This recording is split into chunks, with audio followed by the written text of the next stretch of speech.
This video contains strong language not suitable for all viewers.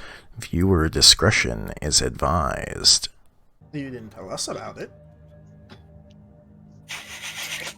Yay, Rachel! Sorry. Not what I was expecting. I graduate tomorrow, so I'm trying to. Congratulations. She's a master of hitting things.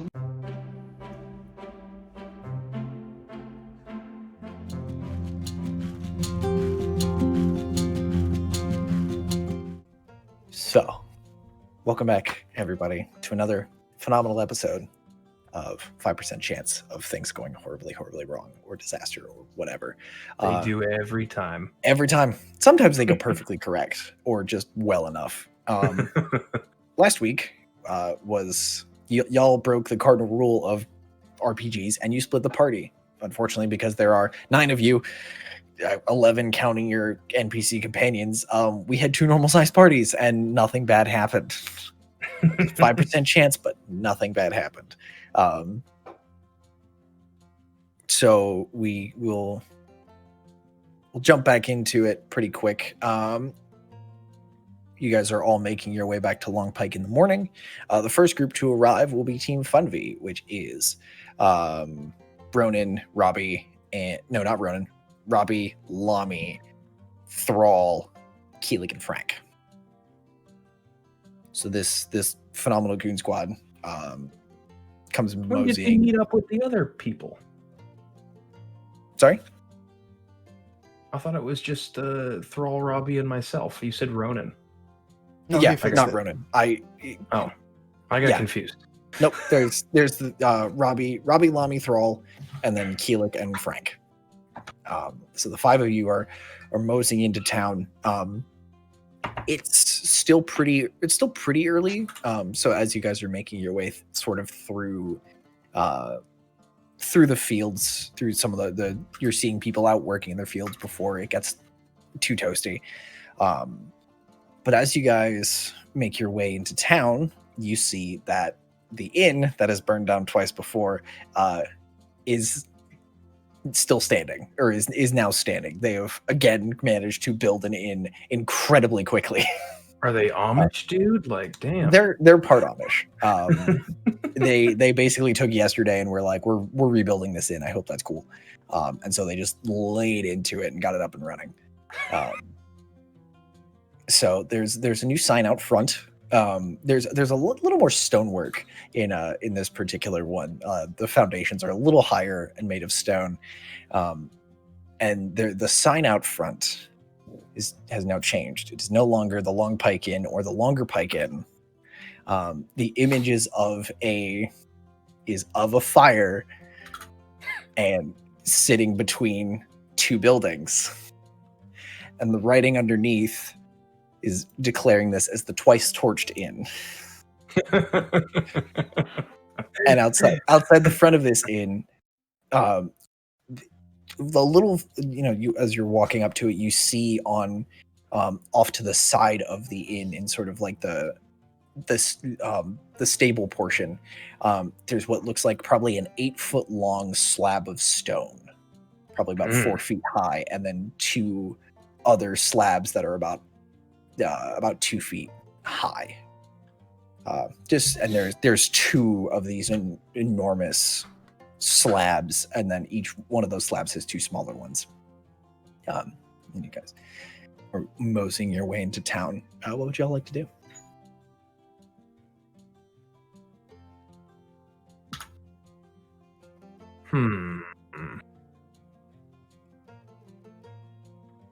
Well, it looks like they've rebuilt the inn another time. That's good.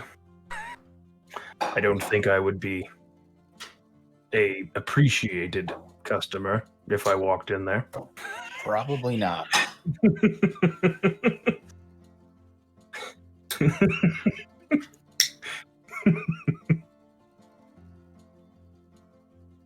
Should we try anyway? Well, I believe this is where we were meeting the others anyway, so why not? I mean, we should speak to Lady Cost and whomever but there's always time for a drink.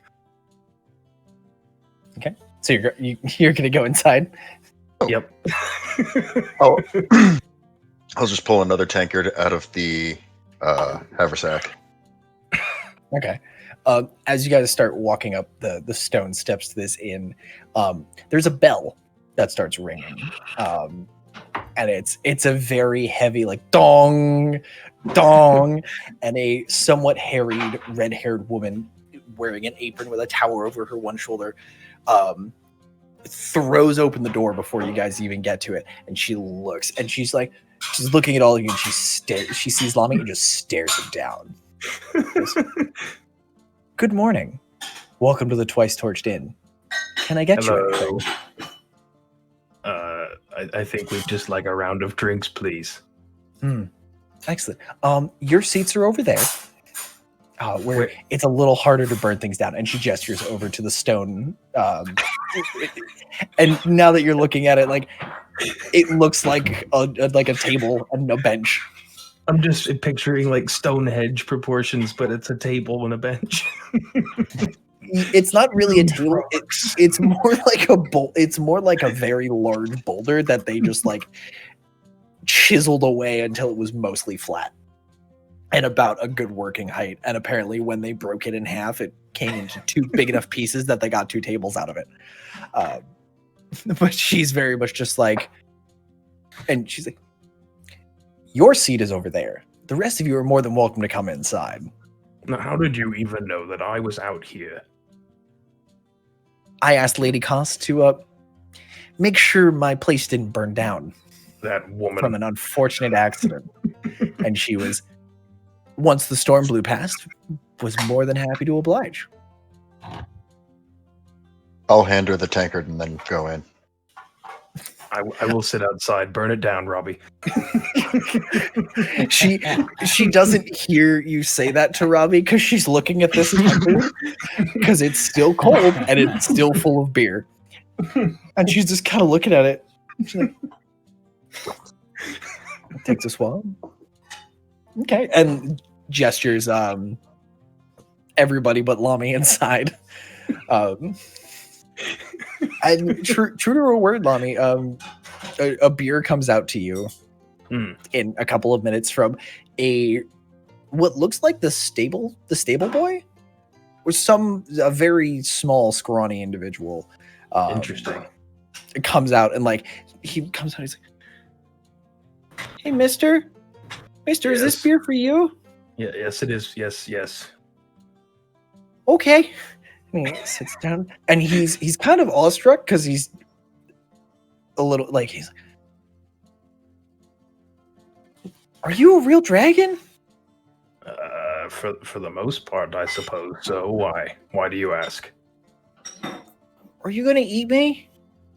I don't plan on it. Okay. Some food would be good though. Food. I Oh, like food. okay. Okay. I'll see what Miss Patty has on. I'll tell her. She knows what I like. Don't worry. Okay, okay, and he just turns and runs. he just books it inside. I hope this is how Josh interacts with little kids in real life. No, it's not. Makes them terrified. It's much worse. It's much worse. I just stare at them as they stare at me, and I'm like, "What are you doing, you 2-year-old?" You're looking at me like that for punk. Uncle Josh is a great uncle. And a plate of food comes out. It looks like, it's a little burned. Like the sausage is a little overdone. The eggs are cooked hard, and the toast is also a little burnt. Inside, for the rest of you, the food's fine. Patty treats you guys like any of her regular customers. There is a rack along the wall and a large sign that says "Weapons here, please." And as she comes over with her beer, she goes, "Now, if you gentlemen don't mind, I'll take your food order, and then if you would please disarm and just hang up your weapons over there, I would greatly appreciate that." So I will summon the sword and I'll put it on the rack. Hmm. Because when I walk away a minute later, it will disappear. What's Robbie do with his arm cannon? I'm curious, or does he just is that a Doesn't- concealed doesn't- carry? And, That's concealed. It's like the Iron Giant hand. so Keelik walks over, hangs up his glaive, and comes back. And Keelik's looking around a little suspicious. But everyone inside seems to be treating him like a member of the party. He gets treated like a member of the party. He hasn't burned down the inn twice. Once.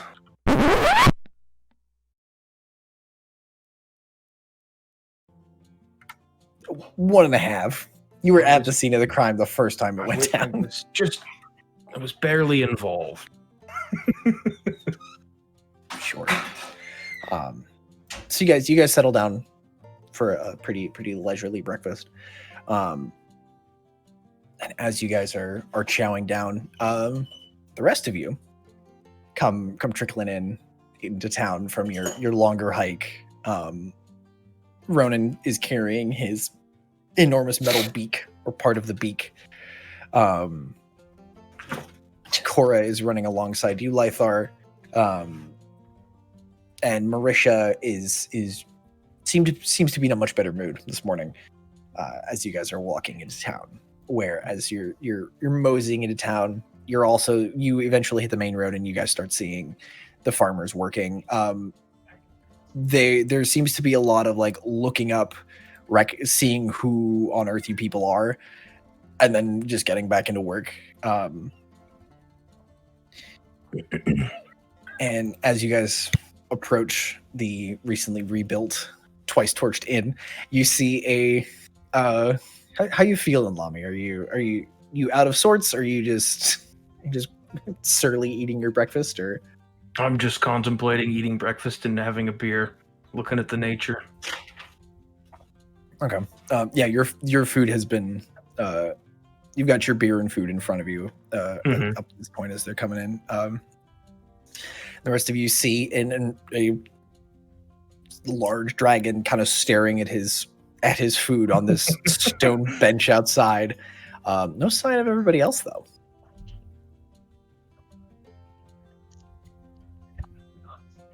Is that our cue to talk now? Are we good? Yeah, sorry, you guys are. Okay. What all do you do? I'm sorry. I'm gonna run up to, jog up because I'm carrying a big heavy thing. I'm gonna flop the beak down on the rock table. I'm gonna go, Lami, what have you done? Where are you? What are you doing? Why are you out here? Why aren't you in there? What's going on? First of all, get that beak off the table. It smells horrendous, and I am push it enjoying off the table. I am trying to enjoy a meal. May I join Sec- you? Absolutely. There'll be some small child accompanying us shortly to offer more things, I'm sure. I sit down. What are Lythar and Thalia? What are you guys doing?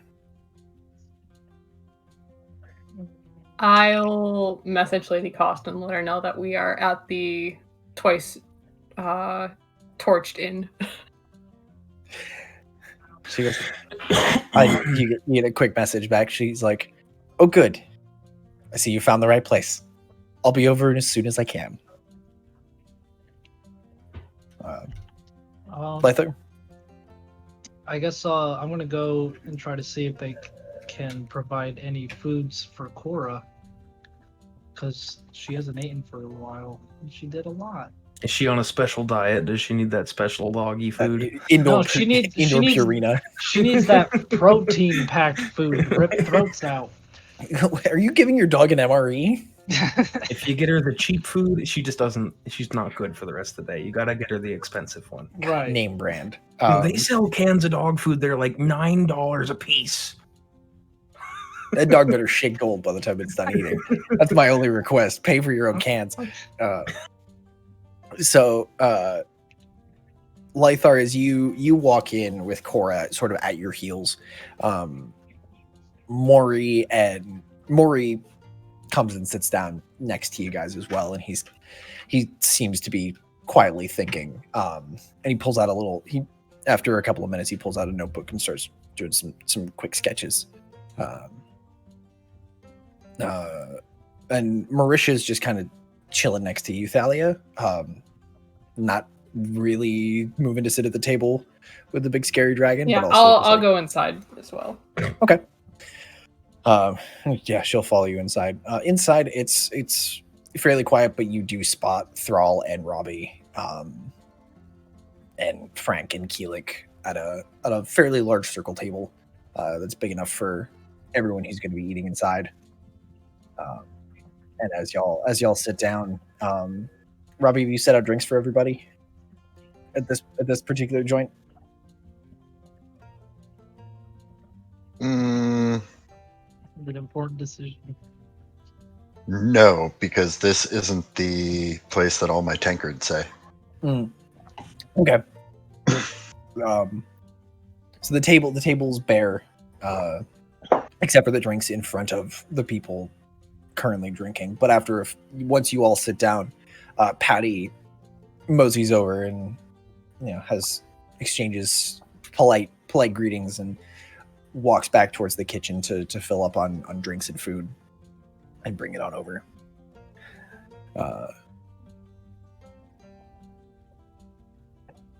So, are there any conversations people want to have? Or are y'all just going to sit here and eat quietly?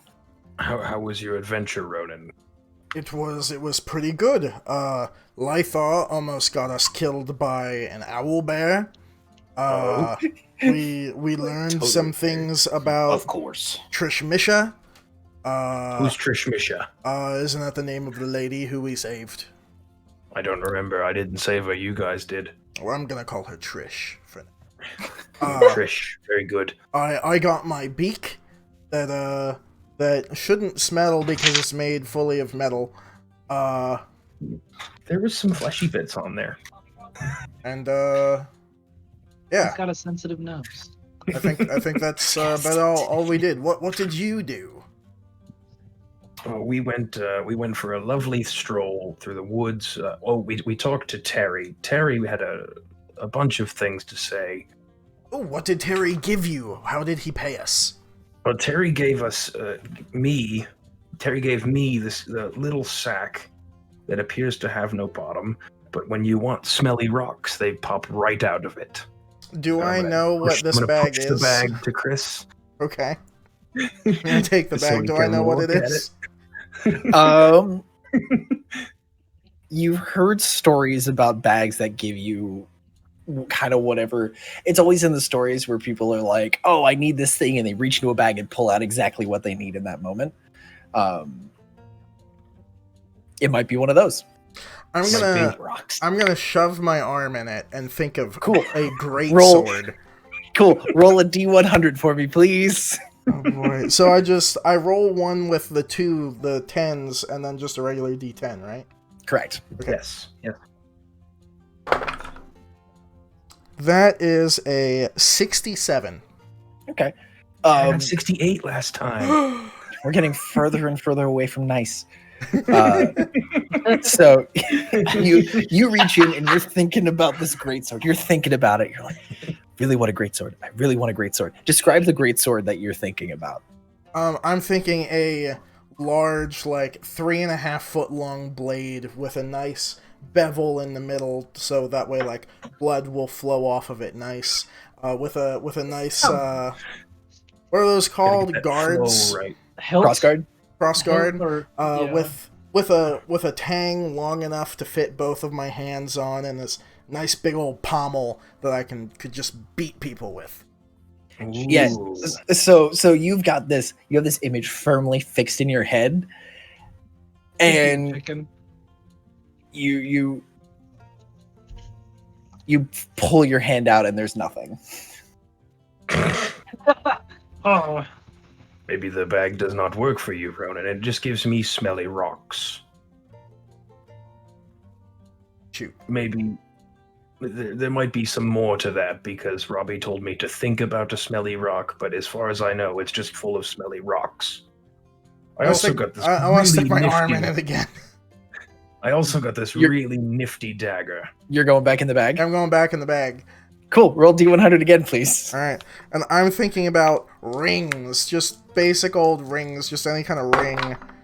That is a 79. Okay. Mm. You reach in and you're kind of feeling around, and you feel something in the bottom of the bag, and it feels ring shaped.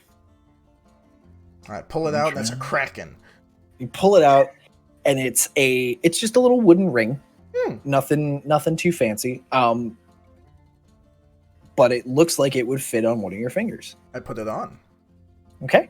Congratulations, you have a wooden ring on your finger. Dope. Which finger, out of I'm curiosity? gonna put it on my left pinky. Nice. Okay. Give me 1 second to update a note here. Okay.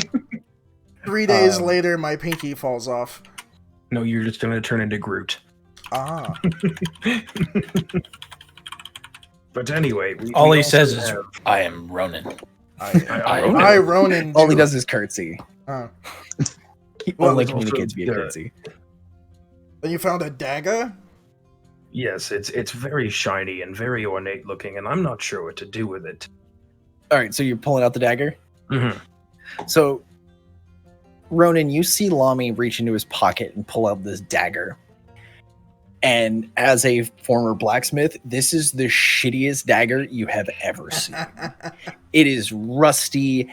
The hilt, like the leather wrapping around the hilt, looks like it's just dried and decaying. And there's a pretty big gemstone on the back, but it clearly looks like it was just glass because it's cracked and just dull. The blade looks like it comes to a fairly nice point, like it's a nice curve. But it's so dull and rusty at this point, like you couldn't stick it in the ground if you threw it at the ground. Damn. Lamy, to you, it looks exactly like how Terry gave it to you. Oh. Oh, that's that doesn't look like a very pretty dagger there, Lamy. I don't really know what you're talking about. It's beautiful. Well, it's all falling apart, and the thing on the bottom's cracked on the pommel. I'm gonna look at it real close. It looks fine to me. Are you sure? It looks brand new. Can I hold it? Perhaps. Aren't you inside? Will we? Sorry. Sorry. That face was like a, well, I'll go fuck myself. Sorry. Lamy, can I hold the dagger? You may hold the dagger. Do whatever you want with it. I don't know what to do with it. I don't need it. I would like to try to poke the beak of the thing that I brought. Just give it a good old blut. With the dagger? Yeah. It pings off. There's not really there's no mark. And it's still like when you hit it, like there is some rust that like flakes off from you trying to stab this beak, but other than that, nothing. See, look, the rust fell off of it. It didn't do anything to the metal. I think you got swindled, friend. What do I see? Is there rust and stuff? Nope, it looks perfectly fine. It didn't mark the beak at all, but it definitely it looks fucking pristine and glorious. Am I around this? I believe you're inside. Okay, so this is after. This is at the outside bench. Yeah. Oh. So Sorry, I didn't. That's what I meant, Mike. Instead of just being the dickhead. I guess Back Lamy and I inside. are gonna go back and forth on this for the next however long. So I guess you. Great. So, Maury is still sitting next to you with his notebook, and every once in a while, he's like, Next "Mhm." to us, he's outside. Yeah, he's outside with you guys. Oh, Maury, what does this look like to you? And he's like, what? What's this look That- like? Is it pretty? No, that's no.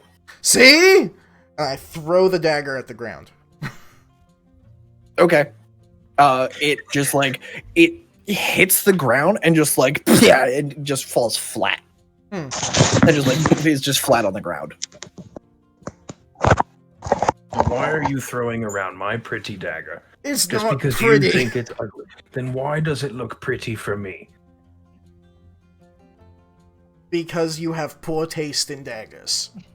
Look at, have you seen my armor? I have excellent taste. You have in fashion. excellent taste in Thank armor. you. I'm just questioning your taste in daggers. That's all. Wasn't It's the the same didn't as my they taste in no, they armor. gave the armor to you.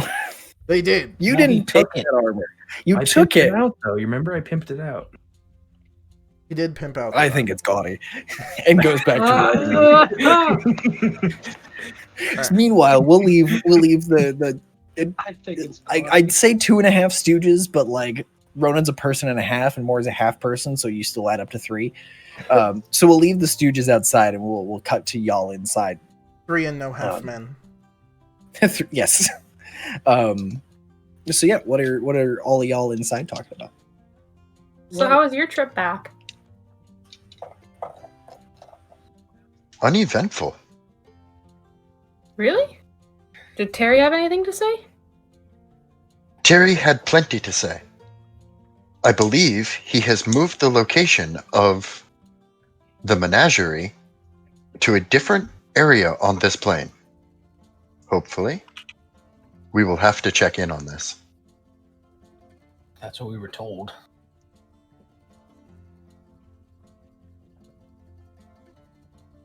Frank has memorized a map of menageries.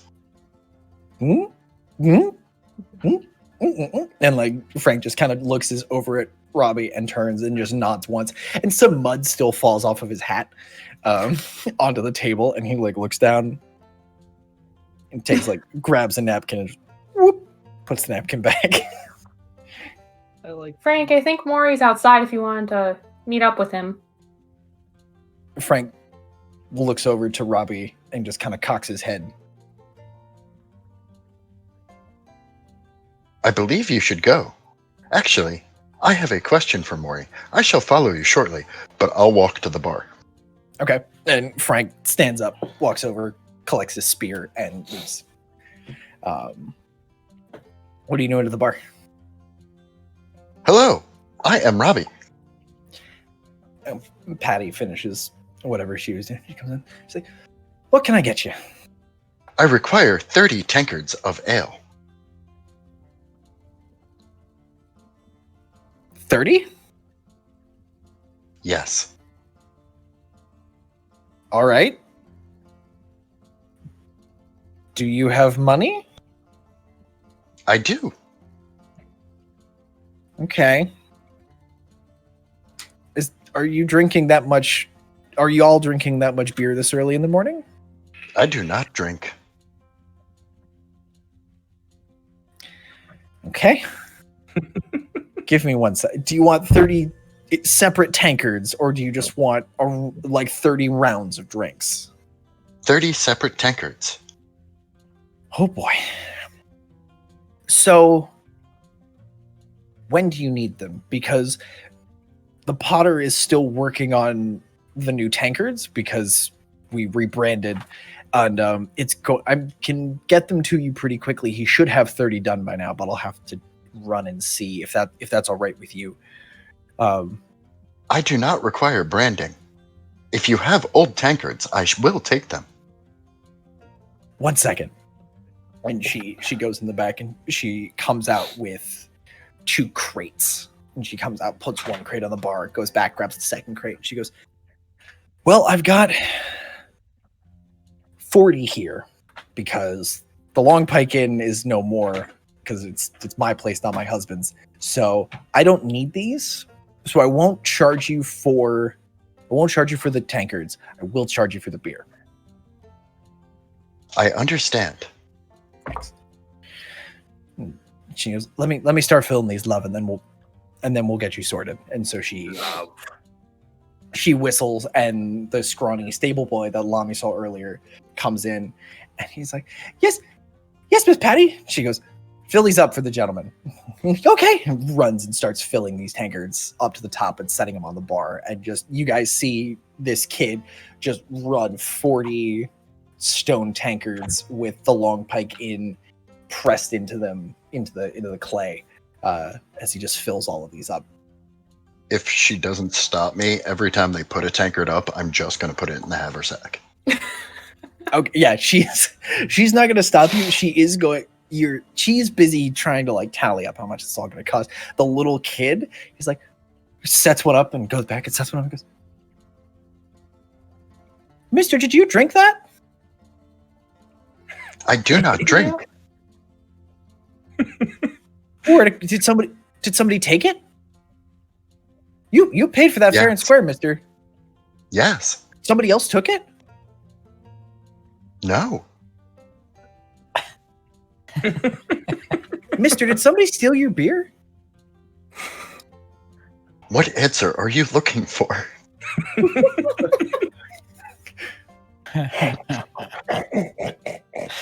Well, I was thinking about, with the Harvest Festival coming up in a couple of months, if Danielle would dance with me, but I don't really know how to ask her, because I've never she's I don't know how to talk to her, so I just like pull on her pigtails and like throw mud at her, and I don't know and he just starts going. Like, you asked what answer he wants, and he just starts rambling on about his like all the goings on in the village and all these questions he has, like any intrepid like 8-year-old does. And so you guys see like Robbie is just locked into this conversation with his 8-year-old. You're learning a lot about local politics and who hates everybody in this village. Whether or not that information is useful. At this point in time, I believe it is. And after probably 5 to 10 minutes, he winds down and he's like, "Well, I guess I don't know what answer I'm looking for. I guess I'm looking for a lot of answers. Okay, I'm gonna let me get the rest of these beers for you." And he just keeps filling and passing. Okay. What were you gonna do? I'm gonna wait till this entire thing is done, but I've got a present for him. Okay, so he goes and he fills up the rest of these, and all the crates are empty, all the beers are done, and he pulls the last one and goes, "Whew, that's like, I'm gonna have to change the kegs."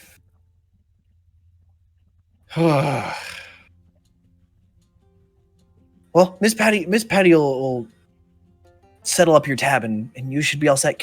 Are you all set, Mister? I am all set. And I'll place an inkwell down in front of him. Okay. Is it the correct inkwell? I roll pulled a random one. roll a D percentile for me, sir. Yes. Is it the correct inkwell? I should have said which inkwell, because I don't know what's correct for the sake of the story. 83. Okay. One moment.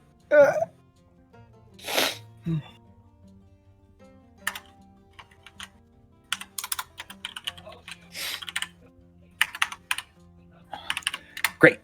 So yeah, you set a still sealed inkwell in front of him on the table, and he goes, "What's in it? Is it gold? Is it magic? Is this a magic inkwell?" I do not believe so. Oh, maybe it is. And he takes it and he grabs it. He's like, "Maybe it is magic." Puts it in his pocket. Goes, "Thanks, mister," and just takes off. Just runs out the back door. Lami, you see this kid, or Lami, Ronan, Maury, and Frank all see this kid take off out the back door and just be like, "Hey guys, look!" And he just takes off into the woods, and you see a bunch of other kids that have been watching you guys from like various parts of the stable take off into the woods after him. There's probably like 6 of these kids that all just run into the woods. Was that the boy who was supposed to come back for food? Yes.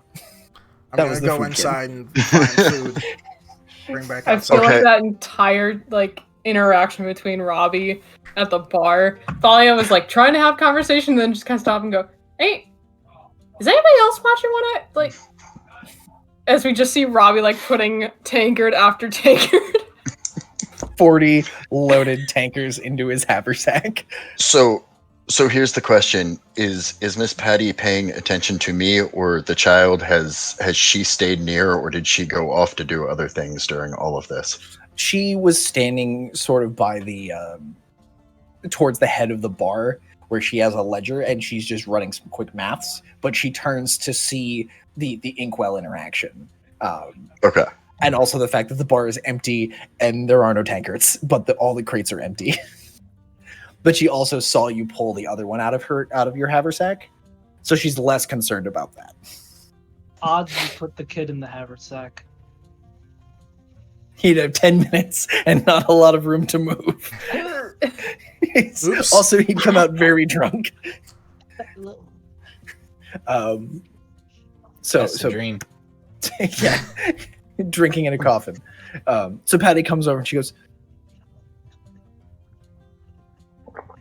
"So what was in the inkwell?" Whatever you put in inkwells. Boy, I hope that's ink. All right, so your total for all the beers is minus the cost of the glass. 50.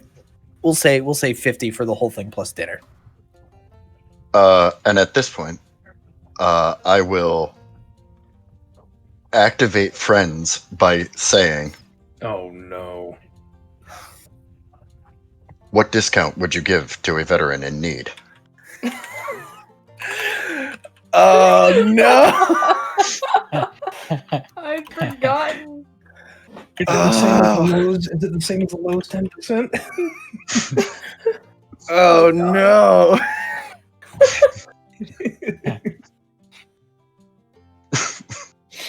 Advantage on all charisma checks. Give me. It's not even worth it at this point. Oh, God. She's like, "Oh, I'm sorry. I didn't know you were a veteran. I'll do 30.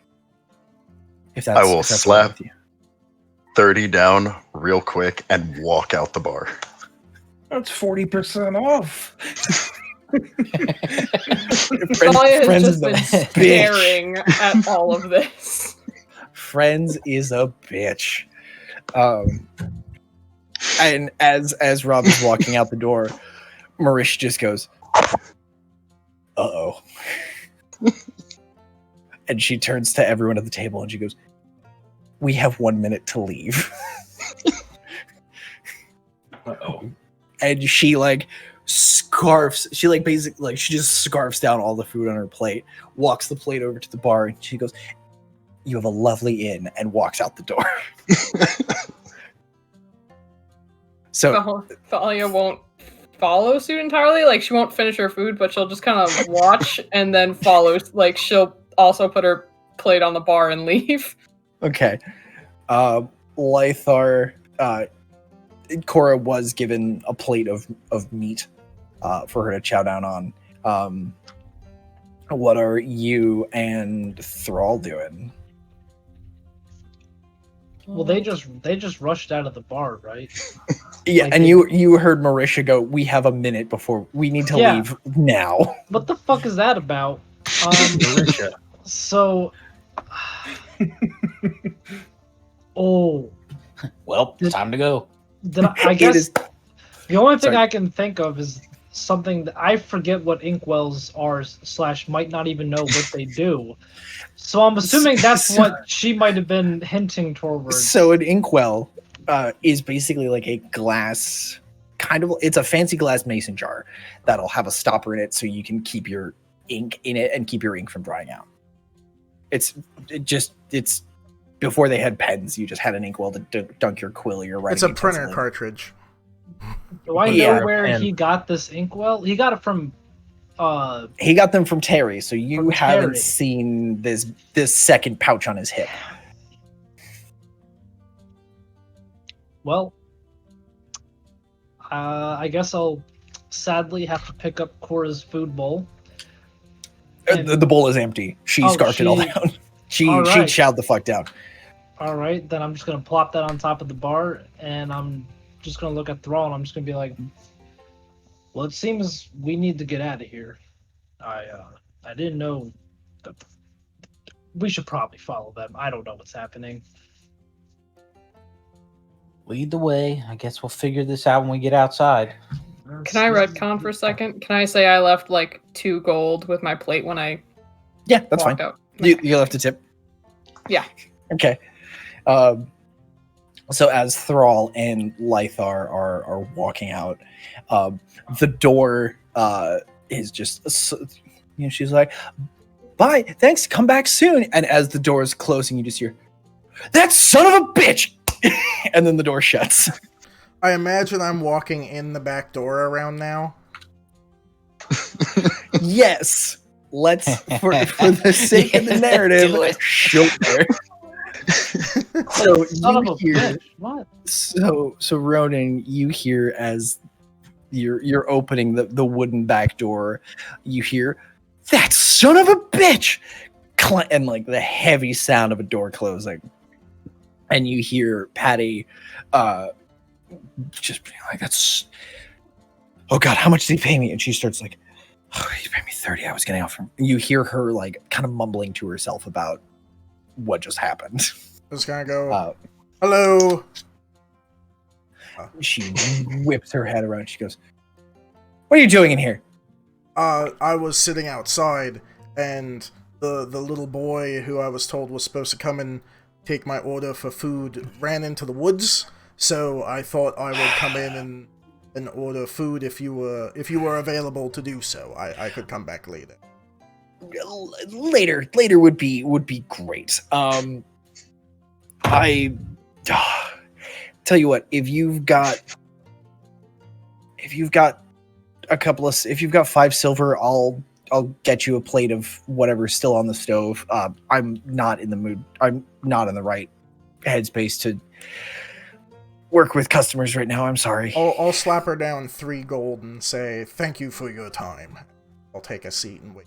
She like, as she's walking by, she reaches out and grabs your 3 gold and 2 gold that are already sitting on the bar, sweeps them into her coin purse. She goes in the back and comes out with a fairly sizable plate of food. And she goes, "If you just leave it out back, when Thomas comes back, I'll have him pick up your dish.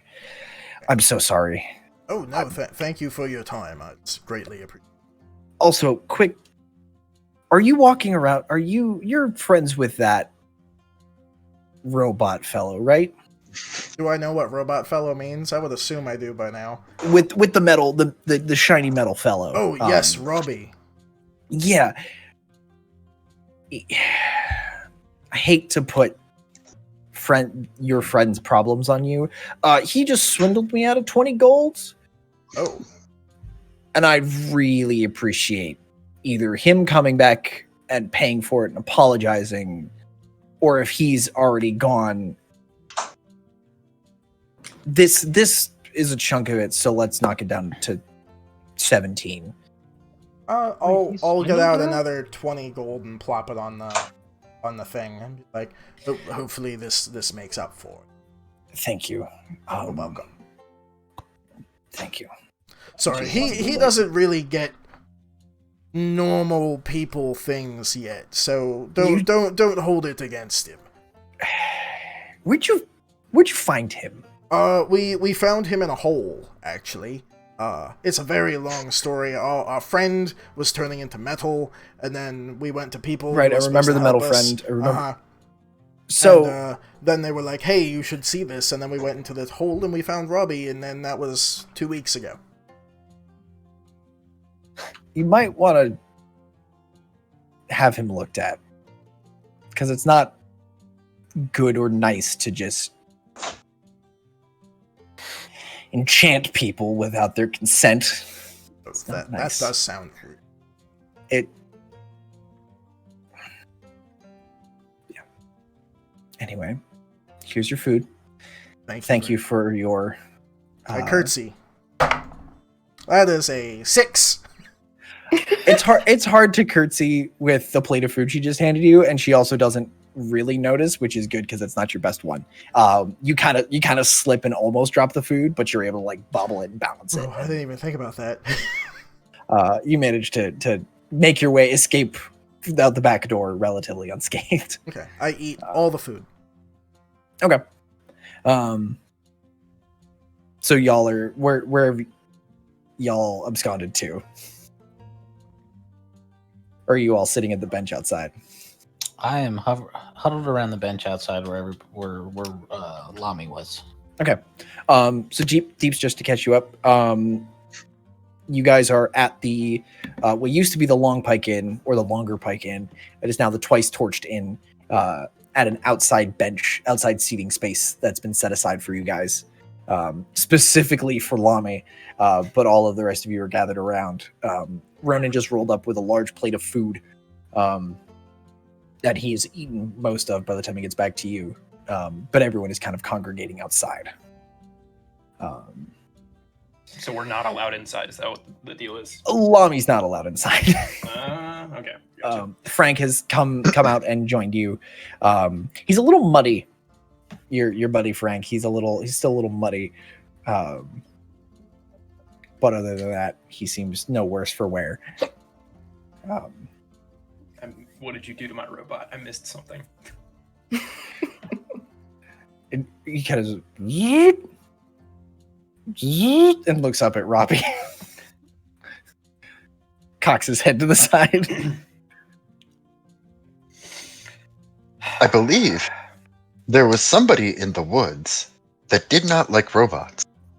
We rolled in the mud.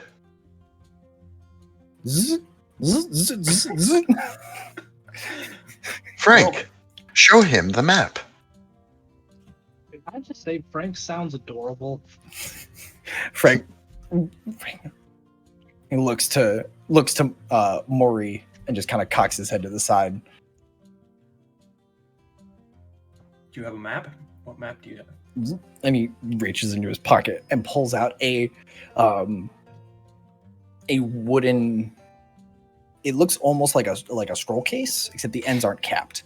And he sets it down and unrolls it, and it's actually wooden slates that there's enough space between the joins that it will roll up into a circle, and it lays out flat.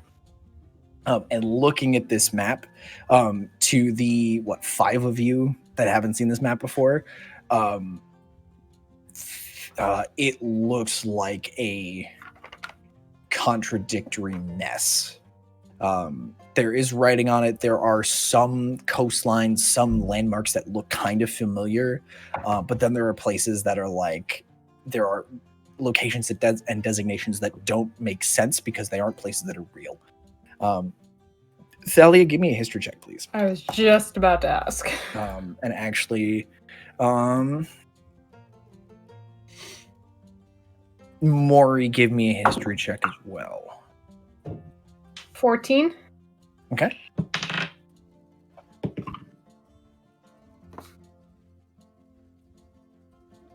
Are we all outside now? Yes, everyone is in a goon squad. Deal. Okay, what'd you get, Maury? 11. Okay. So Maury, you recognize a couple of the places on this as places that don't exist in this reality. You've heard there's always stories about things coming from like the abyssal plane or the Nine Hells or something like that. And you're seeing some of those locations. Thalia, you're pretty sure that this is a planar map. That this is these are all locations of different menageries on different planes of reality.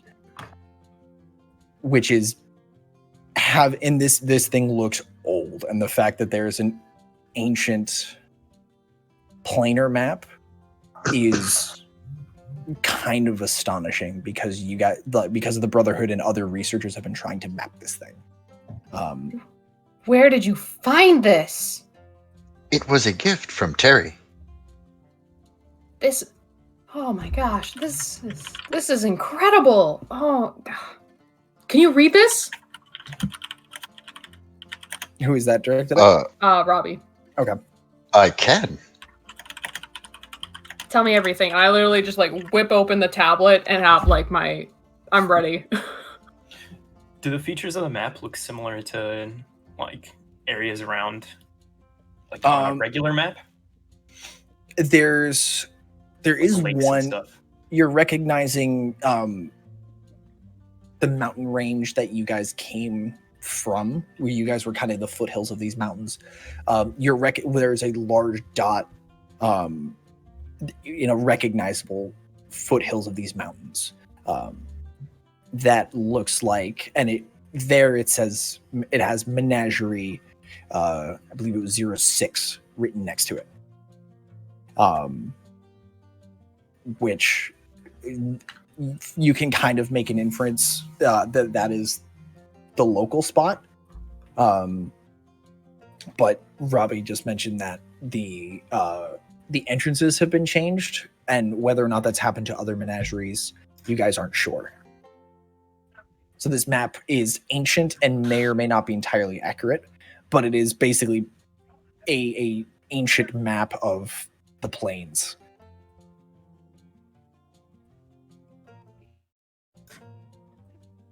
Does Robbie tell Thalia anything?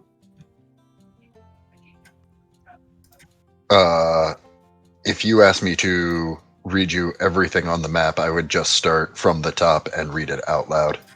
Yeah. Yeah. Okay. So there's a menagerie here on the material plane. There are actually two. 06 and 04 are on the material plane. There is one somewhere, and this one's kind of confusing because it looks like it's in between the air, earth, fire, and water elemental planes. It's the Ong plane. There is there's one in the Feywild. Possibly two. The writing is kind of smudged. And there's so that's sorry, 01 is on Mechanus itself.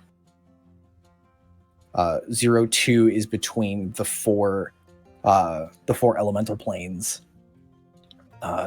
03 is in the Feywild. That dot looks a little smudged. 4 and 6 are in the material plane.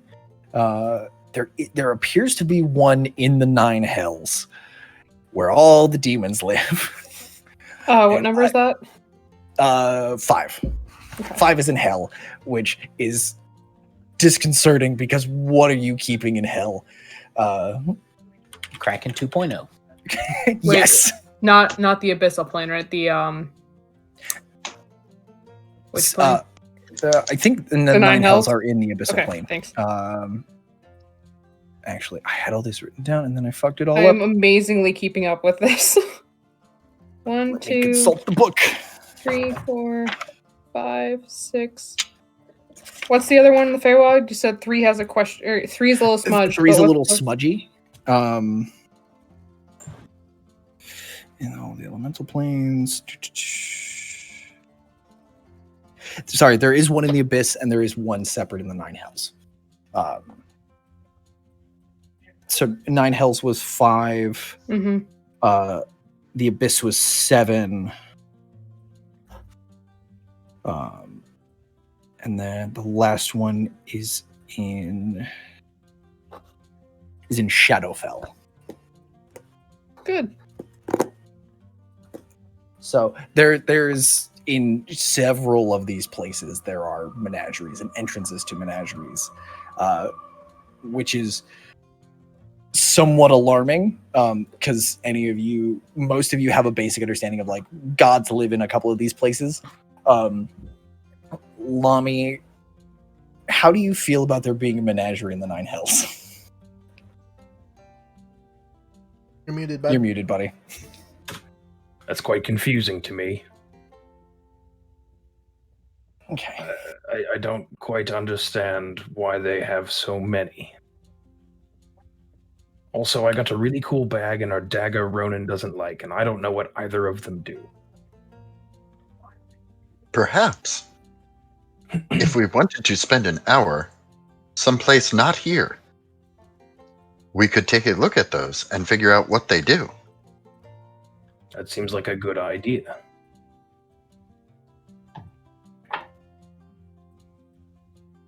Where's the We bag have right mentioned now? some. Are you gonna stick your arm in it again? Lami, where's the bag? I had Did it you- on the table. I'd imagine it's probably still on the table. Okay. I stick my hand in it and think about a bag. Okay, roll Paper, D plastic, percentiles. or cloth. Man, I love Ronan's character right there, dude. A Always on your 46. toes. So, you reach into the bag, and you're Here's thinking the about bag. a bag, Here's a bag. and you feel something.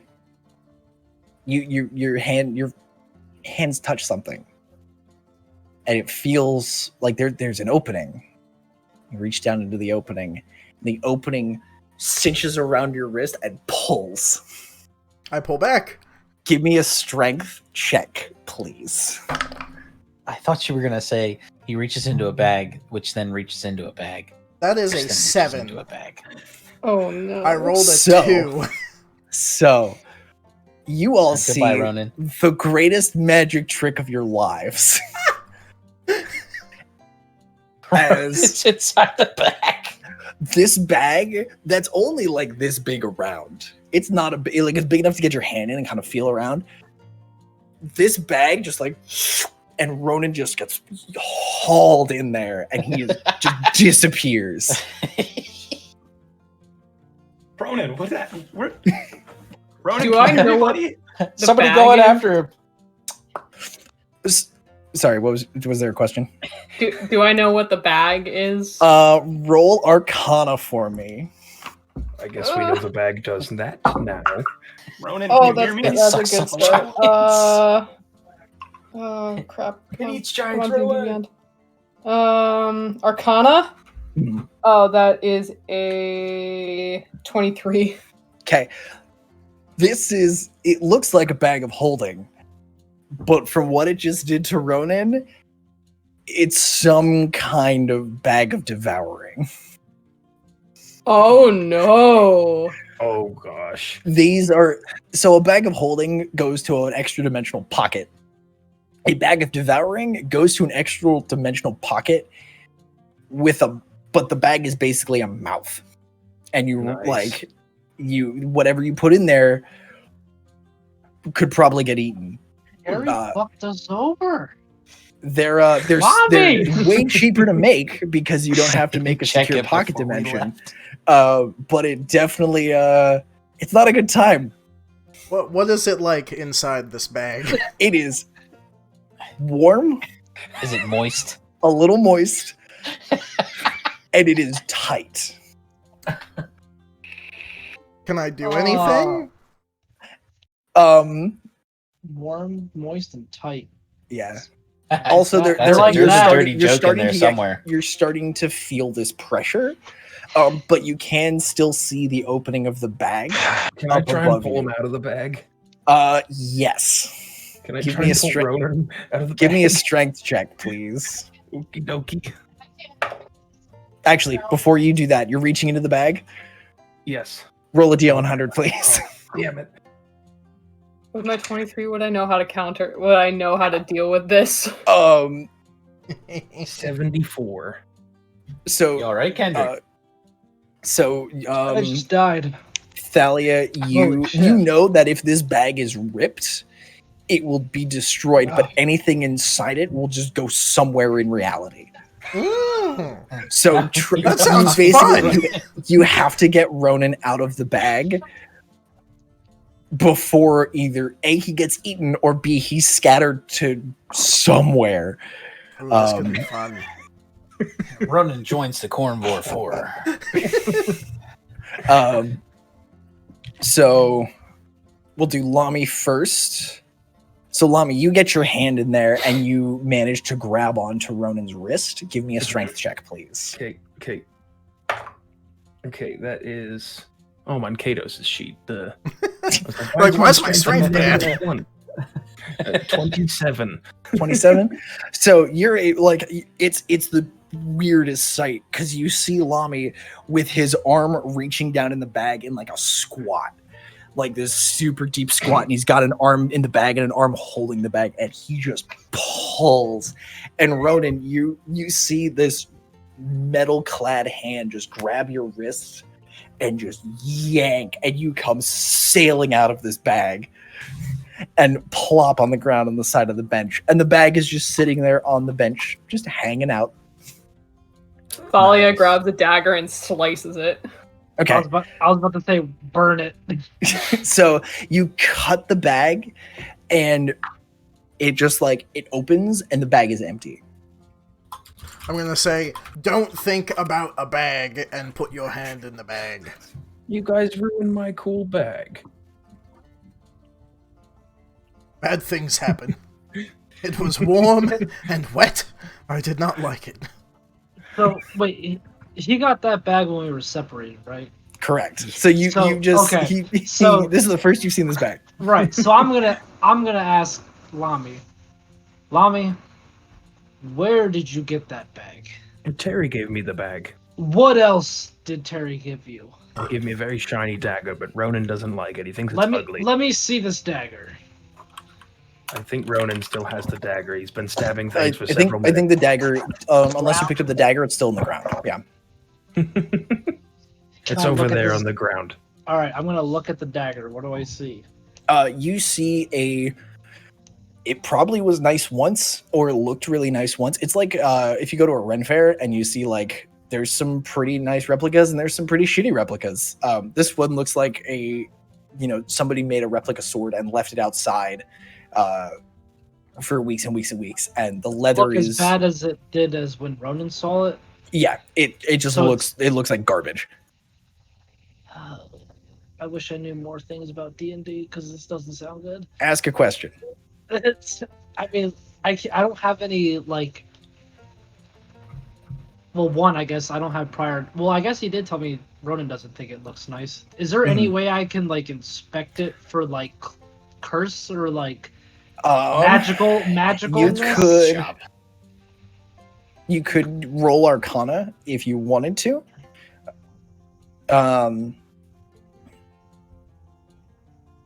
Yeah, I'd say that's just an Arcana check to see if there's anything, because you're carrying two enchanted short swords. Right. So you know that things can be enchanted. Okay, you're right. Oh, that's a good roll.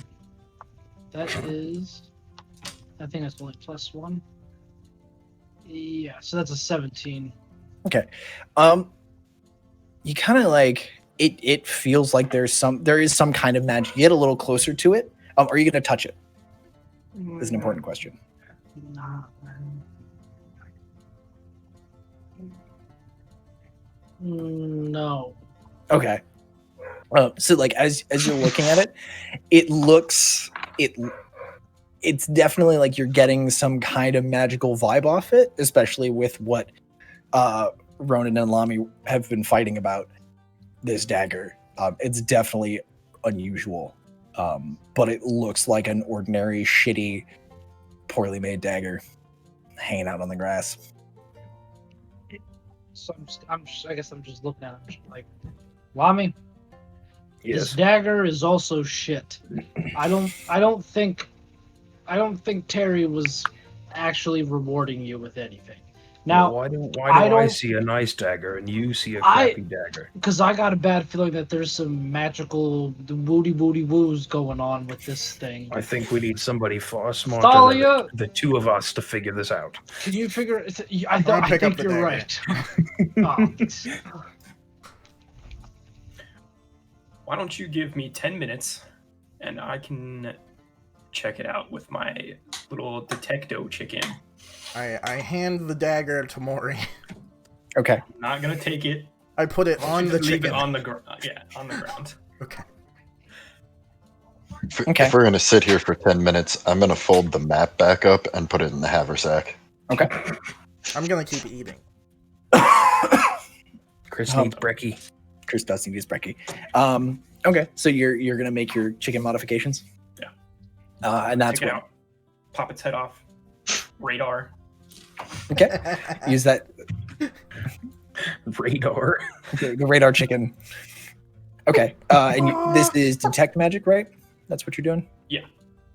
Okay. So you make your modifications and you're holding your chicken. It goes Getting real sicky. bark, bark, bark, bark, bark, bark, bark, bark, bark. And the egg pops out, and it Hopefully, we cracks never open. have to do this quietly. That takes an extra couple of minutes to muffle it. You basically just have to like cover the beak. And I need to double check detect magic just to make sure I am giving you all the information you deserve. So the dagger starts glowing with Less. two different types of magic. There's illusion magic, and this is all in the egg itself. There are two strips of paper in it. One says illusion, the other says divination. Interesting. Do I know what either of those refer to? One is a So RuneScape skill. Give me an Arcana check. Oh, Like no.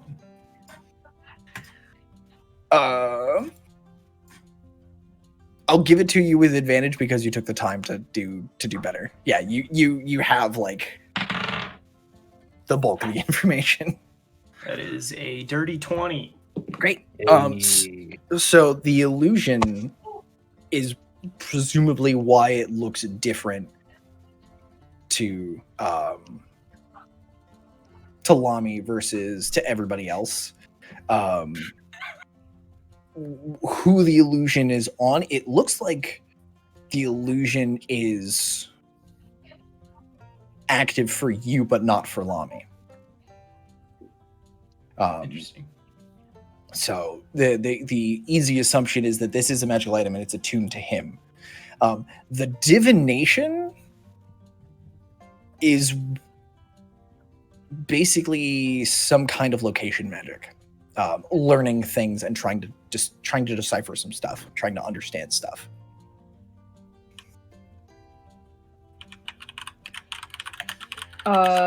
Seeing this is identify a ritual cast, or is that something?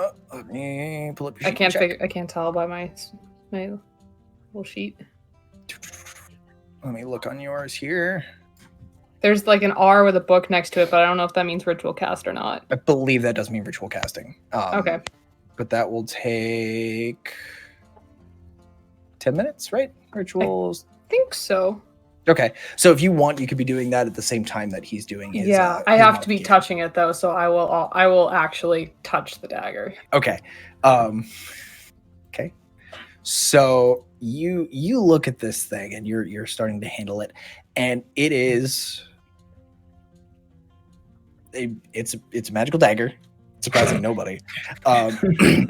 And as you're kind of handling it and you're working with it, you realize that written across the hilt or across the crossguard in, let me double check what languages you speak because it's in abyssal or infernal. I'm sorry.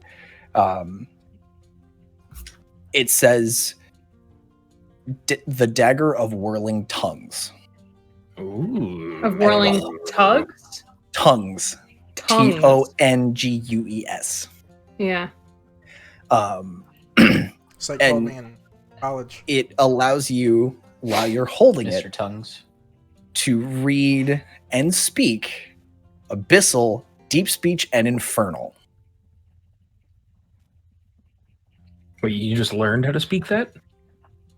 Whoever it's attuned to will Isn't learn that all three me? of those languages. Yeah, that means Isn't you. that me? And can speak all of them. While you're holding it, you're fluent. It's like When Duolingo. I'm As soon as you holding put it away, you forget everything. Like basically, like while it's on your person and you're attuned to it. Wait, what three did I learn? Abyssal. Abyssal, deep speech, and infernal. Oh, the three jeez. languages of the demons, and other dark, nasty things. However, Thalia, you are picking up that there is some kind of tracking magic on this as well. And Maury, you get a closer scan of it while you and Thalia are kind of tag teaming this. There's some kind of tracking magic on it. You don't know if it's something that can find it or that it can find something. You're not quite sure. Guess it's time to get Katos his character sheet. Oh, jeez. Oh, So- no. But that's what Mommy, you got. what does this dagger look like to you? What is this dagger called again? It's The dagger of whirling tongues. tongues.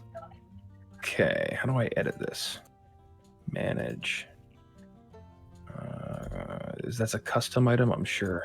I can make it into a custom item for you. Then we'll just do that. It does not have any damage bonus. It is just Got it. a straight up dagger.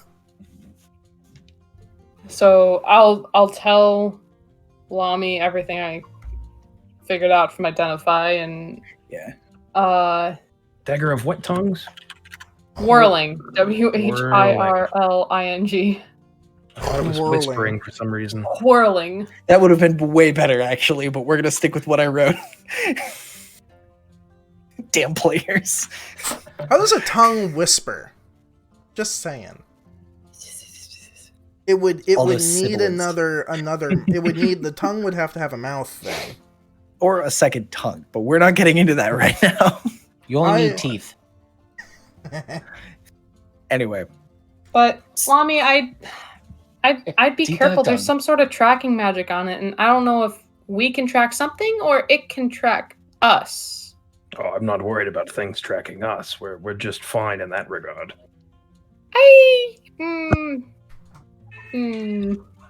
Terry mentioned that what they were using on their creatures was a form of tracking. Do you think it applies to this as well? It's I hard to don't say. know. I Wouldn't don't know. surprise me. This may come in advantage if we need to return to him.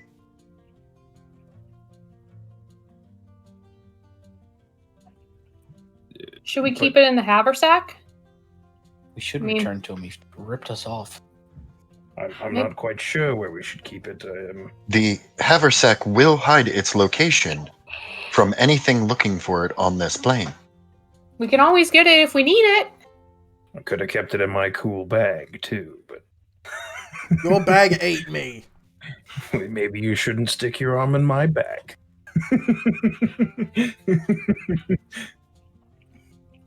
Yeah. Let's hide it in Robbie, and we'll go from there.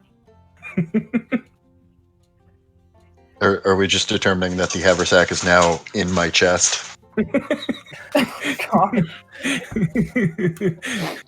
It could be. Robbie has integrated with the haversack. it's inside the duster. So it's like in every it's every time someone's like, oh yeah, according to this file, and you just keep pulling things. You're like it's like a superhero costume. You're Deadpool You're like a right now. magician. It's Batman's belt. Y'all ever seen a rabbit? How about this It's- one? It's the Batman Batman's belt, yeah. Oh god, don't turn Robbie to Batman. I'm not ready for that. He could be have to change Inspector systems. Gadget, dude. We need to change systems entirely if we're gonna make this a superhero game. That would Um, be scary. Inspector Gadget. Go match. Go Yeah, Gadget. that's something. better. Inspector Gadget. That's a much better thing. Don't turn. So about this Batman. time, y'all are discussing what to do with the dagger, and as the dagger, Robbie slips the dagger into the haversack. You hear the sound of somebody coming up the road towards the twice torched inn. Why did I do that to me?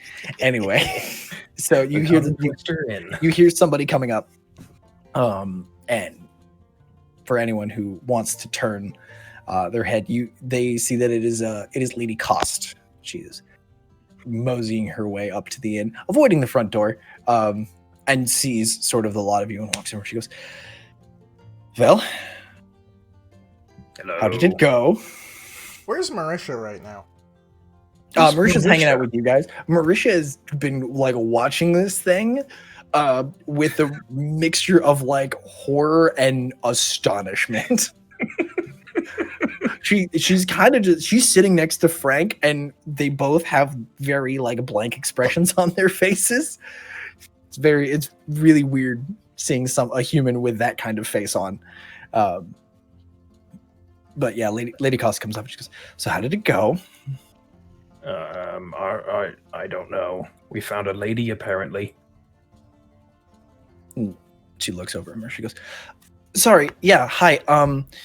Father Bryden sent me to talk to you. I'm trying to build a history of Corumvor, and my sources have led me to you as a fairly important person in a few stories, and I'd love to get your take on them, or your view of the history of the city, if that's all right with you." Lady Costas kind of looks her up and down and goes, "Father Bryden? All right. I'll answer as many questions as I can. What about the rest of you? Anything? Has the hippogriff problem been resolved?" Yes, and we got a bag that ate me. I found a bag and Ronan broke it, is what happened. I didn't break it. It ate me. Who the heck is Father Bryden? Marisha turns. She goes, I guess you could call him my guardian. I work with him, gathering stories and information and things like that."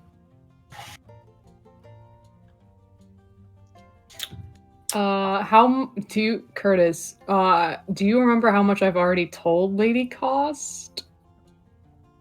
Most. I'm scrolling back. I'm trying to find it.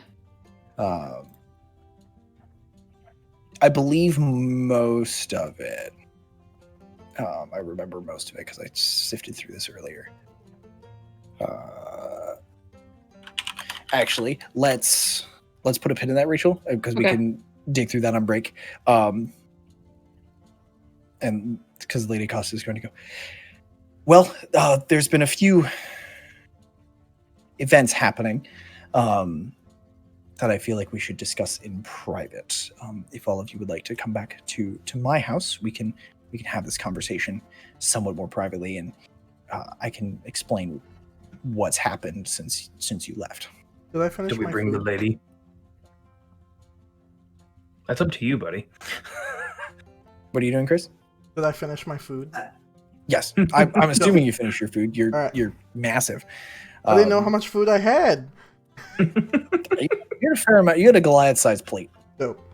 so you were fat and happy. Just like IRL. And so you guys all, Marisha's tagging along with all of you. Ronan, are you picking up your beak? I am. Okay. As you set your plate on the table, walk over and just pick up this beak, and she just goes, "I'm sorry, what is that?" It's a beak. I can see that. A beak of what? I think it From was a bird. from a rock. But it was the flying No, kind. It It wasn't was a the big bird, Chris, ground kind. not a rock.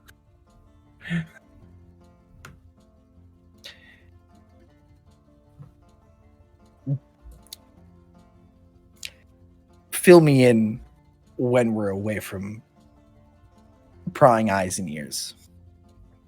Sound good? Sure. And she turns and leads you guys over to her house. And I think that's an excellent place to take a break. Hey. So we'll kick back up in Lady Cost's house, where you guys will all touch base and figure out what the hell's been going down. So Lots of things. We have lots of things to figure out. let's I'm take. so happy the bag ate. Like, I could not have asked for I was For a better result. terrified. That was a perfect roll. My heart rate is still trying to That calm was down. excellent. So, yeah, bag of devouring. Chris, if you had failed your check, you would have had Lami's check and one more check, or it would have just eaten you, and we would have needed a new character. Oh God. That would have been cool, though. Kind of. Where'd Ronan But we go? would have missed into the- Ronan. Yeah, absolutely. But like, Ronan got eaten by a bag because guess what? Lami asked questions of the hyper intelligent entity living underground and didn't ask anybody to check his bag before he started reaching in it. Yeah, the D100 was a 50-50 chance of that thing eating you. You needed to roll less than a 50. Josh reached into that bag 4 times and succeeded every time. Ugh. Did I rolled a 50 something, didn't I? 40. Oh, 47. 47. 47. Like you were Oh. just under that, and I was just like, he's going in the bag. That's it. That's where we're going today. Get in We the might lose a bag. character.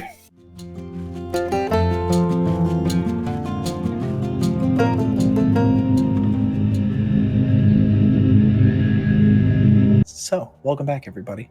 When last we left our intrepid heroes, y'all were being led back to Lady Cost's house. As you guys walked up to it, there's a familiar-looking hippogriff laying on the front porch, taking a nap. So Helga is here. No need to fret. She's just taking a nap outside, and she, like, as you all approach, she just kind of lifts up her head, sees all of you, and looks to Lami. I'm a wave. Kind of bows her head, then lays back down as you guys walk into the house. She opens the door, and there is, this time, it leads directly into what looks like a sitting room. A familiar sitting room to some of you, where you guys rested and recuperated after your very first encounter with the Modrons 3 weeks ago. And she walks over to the fireplace and just goes, "This will be kind of jarring. Come with me." And just walks through the roaring fire in the fireplace and just walks right through it. Not again. I walk through. Okay. As you get closer and closer, the fire feels real. Mhm. You're kind of used to it, being in the center of your own firestorm more often than most. But it doesn't burn. You put your hands in, it doesn't burn, and you walk right through into another room. I guess I was a bad example to show the party that they could do that because I have fire resistance. But yeah, everyone sees Lami just walk through this wall. Like full 9 3/4, just like swoop. I'm gonna run through the wall with my beak. Okay. Boy, you gonna run into me? You do run into Lami. There's not a lot of room to get a full head of steam, so you just like bounce into him. Give me. Nah, you're not gonna drop that beak. Never mind. I was gonna make you roll for it. So, everyone's gonna. Does anyone have any reason they won't be walking through this? Nope. No. Nope. No. Keelik is standing next to you, Thrall, and is just standing there holding his glaive, and he sees Lady Cost walk through. He's like, and his eyes kind of get a little wider. He looks over at everybody else, and everyone else is acting like it's totally cool. So he kind of like, okay. And then Lami walks through, and then Ronan sprints through, and he's just like, okay, all right. And as he takes his turn coming through, he lags behind a little bit. He's just it takes him a minute to like get through over that fear of the flames and then walk through into the room with everybody else. And the main reason he goes through is because Frank is behind him, kind of like not pushing him, but just like kind of pressuring him to move forward. Like if you want to like get somebody to go, you just stand really close to them. That's basically what Frank is doing because Frank wants to be in the room with everybody else. He's not social distancing. No, not being safe. Technically, Frank's a robot, so it doesn't matter. But shame. And Marisha walks through, and she takes a second. And when you guys are on the other side, you can see like it's an open doorway into the other room. And you see Marisha take a second, and she like kneels down in the flames, and is like looking and feeling around at the base of the flames. She stands up and just like under her breath. You just hear like a neat trick, and walks into the room. So this room is a much more stark space. There Like is Tony? no technology. Honestly, this is much less opulent. This is a very Spartan living space. It's not even a living space. There's just a very large circular wooden table with, they're padded wooden chairs, but they're not as comfy as the armchairs and the couch that were in the previous room. And she walks up and she sits at the head of the table and gestures for all of you to sit. And as Marisha comes through at the tail end of the party, the window into the other room slides shut, as if something is dropping from the ceiling. It completely silently, you just see that window into the other room just disappear. Well, that was neat. Thank you. I find it's necessary as well.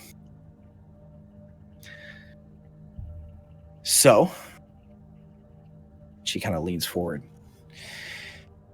Tell me everything.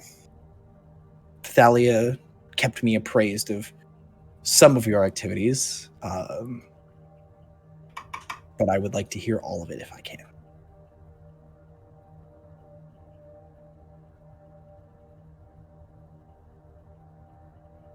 I'm not sure I'm the best one to tell this story at all. I'm just gonna look at Robbie. I'm gonna be like, do you want to explain the menagerie we discovered?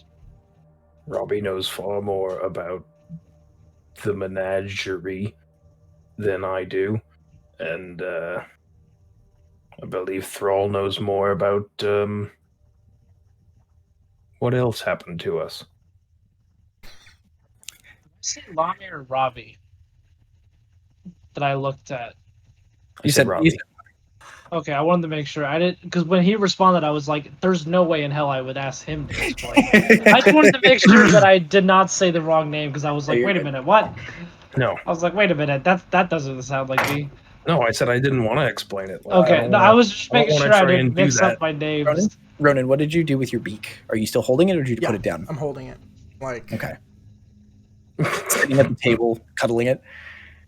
Okay. Oh. She goes, let's start at the beginning. So you all left trying to find this hippogriff. Is it gone? Yes. Yes. Okay. That thing ate it. I point to the beak. Really Yes, big bird. The rock. Yes, Thalia did mention the rock. It's also dead, correct? Oh yes, I kicked it, dead as can be. I believe there's still some of the blood ground. on the trench coat. There's a little I'm bit of blood. stained. You're, with a lot of it's things. stained. Your coat is a little gross. Yeah, we said we had to clean you. I don't think we ever cleaned you. Nope. You did roll around in the dew a little was bit. covered in. Yeah.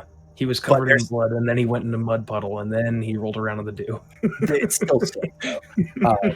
I never also fully cleaned off from. Oh wait, we did have 2 weeks. At some point, I cleaned off from the sewers. You got scrubbed down from the sewers. The coat, however, is kind of a lost cause and is mostly held together with filth. Lythar, you were saying something? Yeah. Well, we were walking through, in search of these hippogriffs, and we heard a large bird. And we all thought, found the hippogriffs. Well, it wasn't a hippogriff, it was a giant rock. But then I shot it out of the sky, don't ask me how I did it. I still don't know how that worked, but it was pretty freaking cool if you ask me.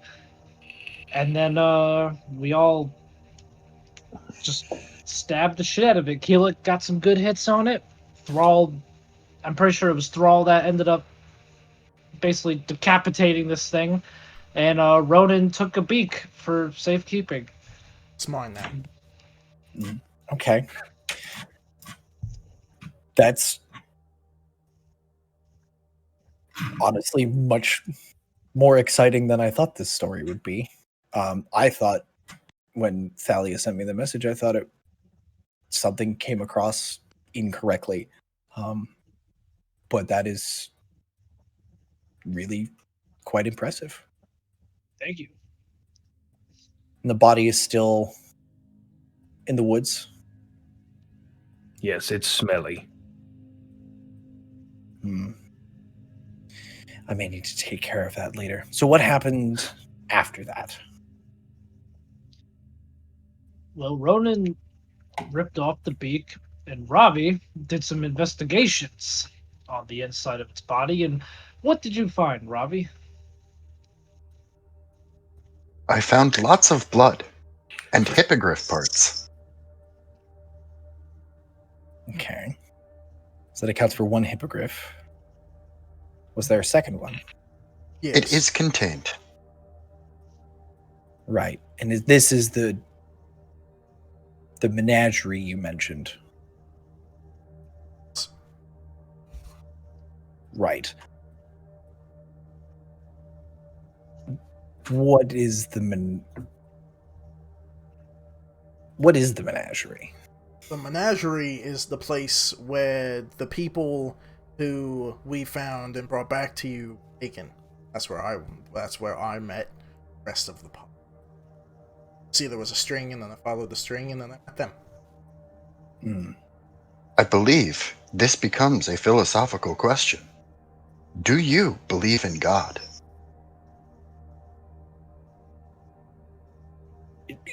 She's kind of taken aback by that. She Bad way to phrase it, Robbie. Do you follow one of the pantheon of gods? Much better. In a sense, yes. What does that have to do with what you found? Don't tell me you found God down there. That would be. Did you find God? No. Unfortunately, God is separated from here, and I believe that there must be a return of communication. Which god? That would be the Primus, and I will just hold out my palms. And you guys see the familiar geared inscriptions, the engravings in his palms of this gear with the center dot. And Lady Cost kind of leans forward and goes, interesting. All right. So inside the menagerie, you said you contained the hippogriff. Are you sure it's contained? Bill. About 90%. There's also That's a pretty kraken good. in there, so hopefully that doesn't come out. There's a lot of things in there. Right. Thalia did mention the kraken. All right. Well, I guess considering the alternatives, I'll take 90% containment for now. And technically, we didn't contain it. It was the... Were they agents of the Primus, Robbie? I believe at one point they were. Okay. I've been living within a few miles of an agent of the Machine God. Well, that's not what I expected when I moved out here. Yeah, I would recommend no one go near it. We We tried to talk him out of acquiring more specimens. I don't know how that worked out. And Robbie says they moved the entrance, but I would still avoid that mountain range. There may be a few horror stories coming out of there to keep the locals away. We'll make sure that nothing untoward happens to them. Thank you for. You can definitely mention owlbears, because there's definitely owlbears there. Oh. Was it the? Which one was it? Her name was Cindy. Was it the cranky old mother owlbear? Yes, because I tried to communicate, and I thought I did a pretty good job. It's don't And take it personally. She was not a fan of my communication skills. She's a little cantankerous on the best of days. She's a little cantankerous most of the time. Well, thank you for all of your hard work and diligence in this matter.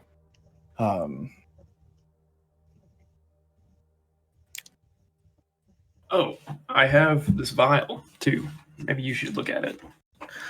She takes the vial from me and she's looking at it and she goes, "What is it?" So they're injecting this into their captives, I guess, and I believe it might have been tainted or something, because I feel like that's what's causing them to turn into metal monsters.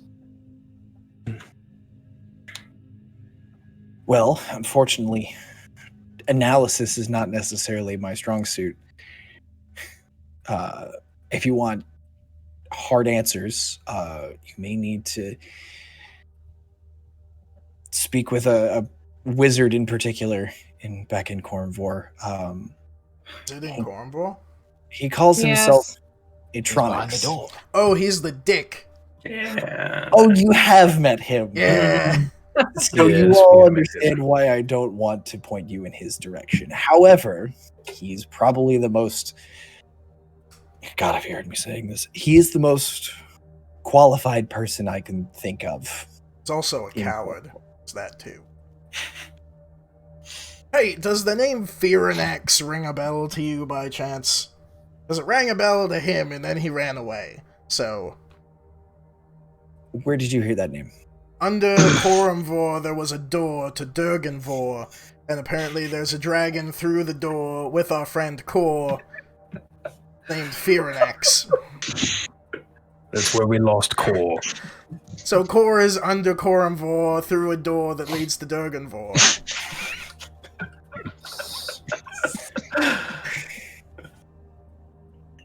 Thank you. High five. That joke needs to die. That was perfect. That was perfect execution, but this needs to be the end of that. It No, can't it's be, gonna- though. It's gonna It's gonna keep happening. until you guys do so. I don't know. That joke's gonna haunt me for the rest of my fucking life. Until we go into Durganvor and like collapse it and make Corumvor Anyway. fall But it's been like 2 Collapse months the since door we and used Durgan that door. joke. But then we have to find another door. Well, because you haven't been around someone that you had to explain the whole situation to. So Then I just need to surround you with people that know what the hell's going on, so that joke ceases. So she goes, "Well, as you could probably guess by the name, he's a dragon, and you said he's under the city." yes, under Corumvor. It's a he. In the Undercity, which apparently It's- is known as it's a he. Durganvor, Yes, which was lost. But then we found it. intentionally lost. It was sealed away, so Fearanax would not escape. What's he eating down? They have to eat? Not necessarily. That Yeah. door is connected to the sewers. It is. And someone's gotten in. Our metal friend is now with Fearanax, I suppose. Cool, it's behind the door. How'd he get in? He opened the door. Well, you see, you remember he was sick and ill. Well, he turned into a hunk of metal, Hmm. And was angry. and he just walked through the door. Didn't walk through the door. He had his hand in this dwarf's head, and he held up the dwarf, and the dwarf was like, "I am the last of my clan. My name's Bob." And then the door opened, and then he put the dwarf down, and the dwarf was dead. Okay. And we think he gave up his faith. Right. Okay. That's He was two. a cleric. Right. That's two. I believe he spoke the elvish word for friend. Melon. She doesn't respond to that particular to the joke. Maury, what did the door say we needed to do stuff to it to make it open? Yes. Do you remember what it said? Oh god. Yes. I have Trying to page flipping. partial notes. I have notes with a lot of question marks next to mine. Very much don't want to scroll that far back in text messages. No. I ruined my notebook. I We had notes from the 2 dwarf months is ago. recited. There's something about the one true name. Dragon and name of flame are one. Making shadows kindle, and you have to offer in faith, not for gold. So I think that was it. I think you got it. No, you have most of that correct. That's the outline. I just want to make a It's just still have it thing. written down. That is so many pages back in my I notes. have been taking notes as Lami because I think it's fun. And I wrote that quote down on that date as, "We found a riddle, and I don't like riddles." Conversely, I have it on my riddles and stuff page of notes from back then, because that's also when Lythar decided to share his. Riddles and stuff. Oh, that's great. There was something about King Ragnarin. A name, broken blade and spindle. So, Oh, no. so while you were helping me resolve this issue, and I hope these two things are not related. Oh, they probably are. Most likely, in fact. But there was a squad of guardsmen that came here from Corumvor. Was it Pink Plume Man? Did he have No. a pink plume? No, he did not have Oh. a pink plume. What color plume did he Had it. have? This What, one, what did they look like? well, they never took off their helmets. And their commander, asked for the mayor, and then asked for me. So I met with him, and he was looking for specifically you, Thalia, but also the. And she sits and she speaks, but you hear this gruff man's voice come out. Oh, the Goliath, 2 men in shields of the saint armor, and an elf, and what looks like a pair of robots. Have you seen them? The mayor desperately needs them back in the city. And she sits back, and her voice comes back, and she goes, I would have believed him and the orders he had written, signed in the mayor's own hand, except I've never known Alvaron to let his men carry whips. And 3 of them happened to have whips on their belts. And that's when I messaged you, Thalia. I sent him to the Twice Torched Inn, and then they came back to me after a hot meal, and I sent them on a merry chase through the woods to track you down. That and this message I received from Ergen. She slides a piece of paper to the center of the table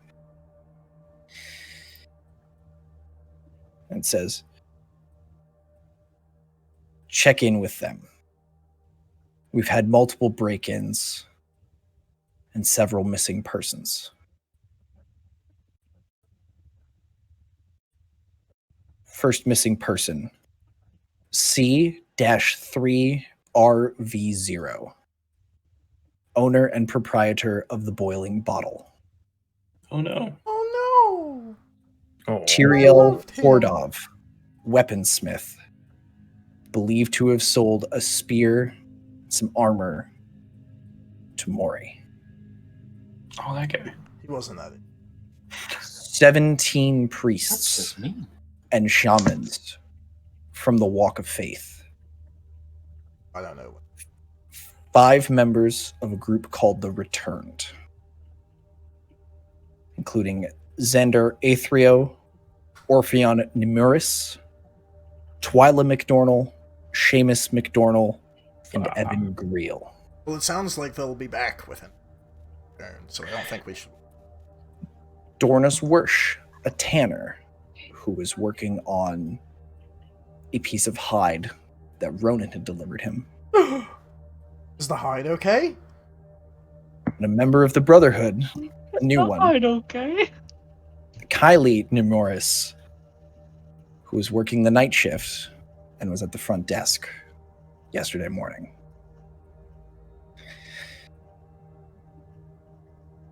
somebody really wants us dead. Not sure. Missing or dead. But went missing during the night. No, somebody wants us dead. The message concludes, keep them out of sight as best you can. And it's just signed with an E. E. That's Ed. Yeah. Ed sent that. This was Ergen. Oh. I was I don't thinking know. Ergen, but Chris's excitement convinced me. I was Well, like, all right, Chris, Ed's, you're right. Ed's symbol on the gun is an E. It's an So E. when you said E, I was like, it's a whoa, different E. It's not the whoa. fancy stylized E. He's like, Oh, it's Ed. I was like, thought he's gotta be right. maybe Ed was like in disguise sending a message pretending to be Jurgen to let us know that everything was bad. Oh god, no. What kind of convoluted plot do you think I'm making here? His name doesn't rhyme with door, so it's clearly not important. To be fair, you didn't know his name. That's true. Do you guys think this has anything to do with the building that exploded?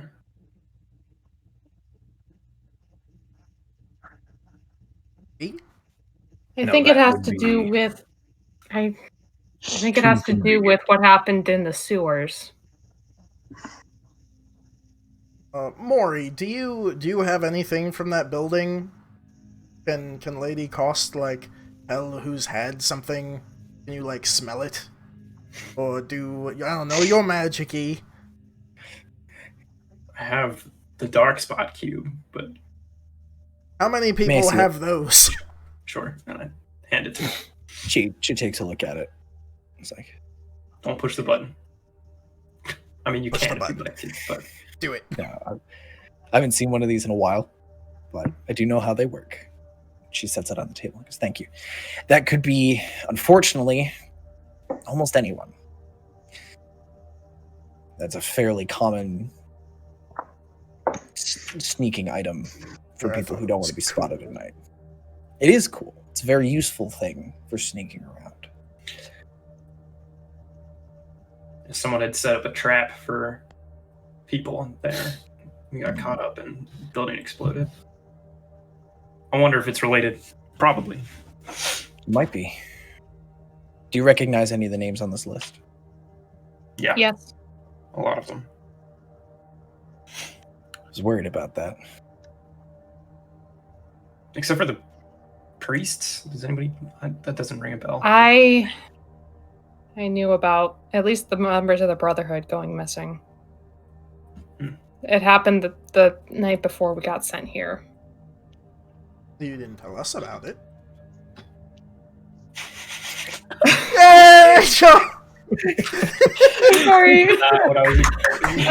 I graduate tomorrow, so I'm trying to. Congratulations! She's a master of hitting things. Woo! Nice. Oh, sorry. Oh, I've Thanks, been wearing it like Fauna. all night. Okay, back. So, Thalia, Kylie was the gentleman who talked to you that morning. He's new to the list. He's also the only Brotherhood name on this list. Okay, so the other 17 weren't on there. They're not on this list. This also looks like yeah, those names are not on that list. Okay.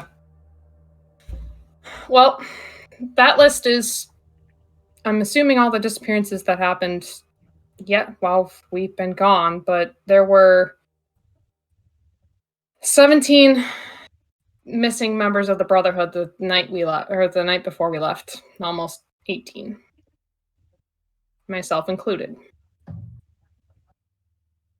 What? What?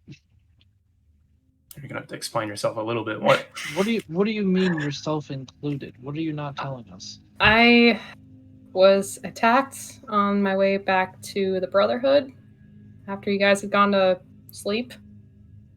That last night we were there, and I managed to get away. And Ergen told me that everyone who has access to my notes of what happened in the sewer was also attacked and presumed missing. I'm gonna look at Ronan, waiting for him to rage. I'm just Why? gonna Why? inspect Why Ronan. didn't? Why didn't you tell us? I came and got you that morning. You were all asleep, and Ergen said to let him investigate a little bit, and I didn't want to bother anyone. Ronan looks sad. I'm sorry. Brandon, what the hell? Is that a back scratcher? No, it's a massage wand. Yo, That looks yo, dope. they look weird as fuck, but they are the best thing in the world. Sorry to interrupt, but I Yeah, just saw this weird contraption. Focus up real quick.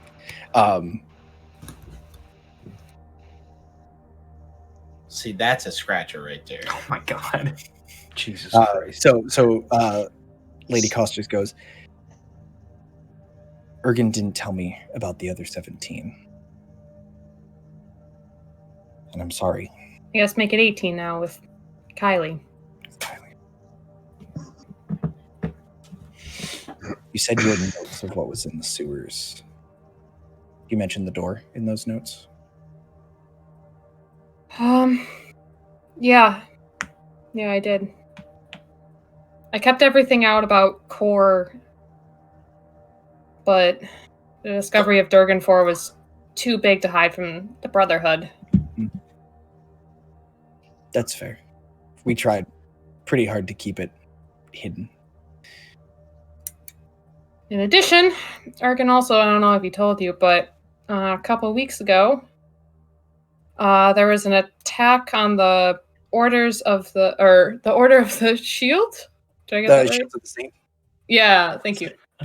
Shields. And a Modron was stolen.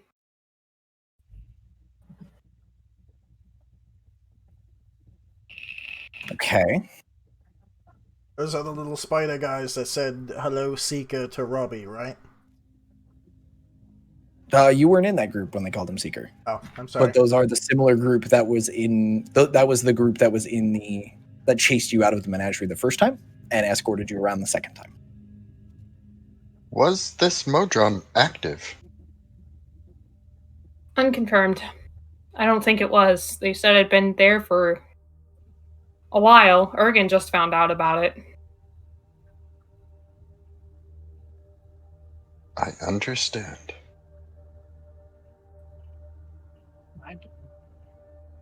Marisha just turns and goes, "What do you understand? Everyone else here is sharing. Are you just gonna claim up like that?" I understand that it is unconfirmed whether the Modron was active or not. Okay. Here, I Now, was hang thinking. on a second. Should we be talking about all this in front of her? Because I asked you what your deal was, and you were like, that's my business. So are we just, like, spilling all of these secrets to some random lady? She's here for a history of Koromvor, right? Is that what you said? Right. I think that her. Oh, Marisha. You're talking about Marisha. What? Sorry. Hey, Thrall. When Marisha says that she's here for the history of Koromvor, you start to get a little. It's not a lie, but it's definitely it's close. There's a little bit of truth skirting happening around You here. got a tingle in your Pringle. You're no, not a. Sorry, that was very uncomfortable. I don't have spidey sense down there, Kendrick. Okay. But you're definitely like all of a sudden there's a you get a feeling that she's not being totally honest with you with the group. Gretchen. Okay. She goes, I was here for the history, and apparently I'm getting the biggest history lesson and also conspiracy. Who are all these people on this list? You guys all seem to know them, which means that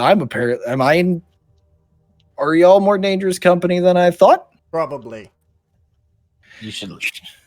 I should have stayed with the gnomes, but no, I'm here at this point, and considering the fact that you all know most of these people, and your names are on this list in conjunction with these people, being with you is probably the safest place. That doesn't make sense to me, but okay. If they're going after anybody that's associated with you, Are you associated with us? I am now. Who did you say you were originally looking for? We agreed to go to the inn with you, but who were you seeking? I'm looking for Lady Cost. So Conveniently, here we are. yes, so share what you wanted to talk to her about before we proceed with our discussions. I wanted a history lesson of Koromvor, and Lady But Cost's why? Lady Cost's take on events that have happened. Why? Because Because you're I'm curious. helping Father Bryden write a book, and Thrall, ding, wrongo.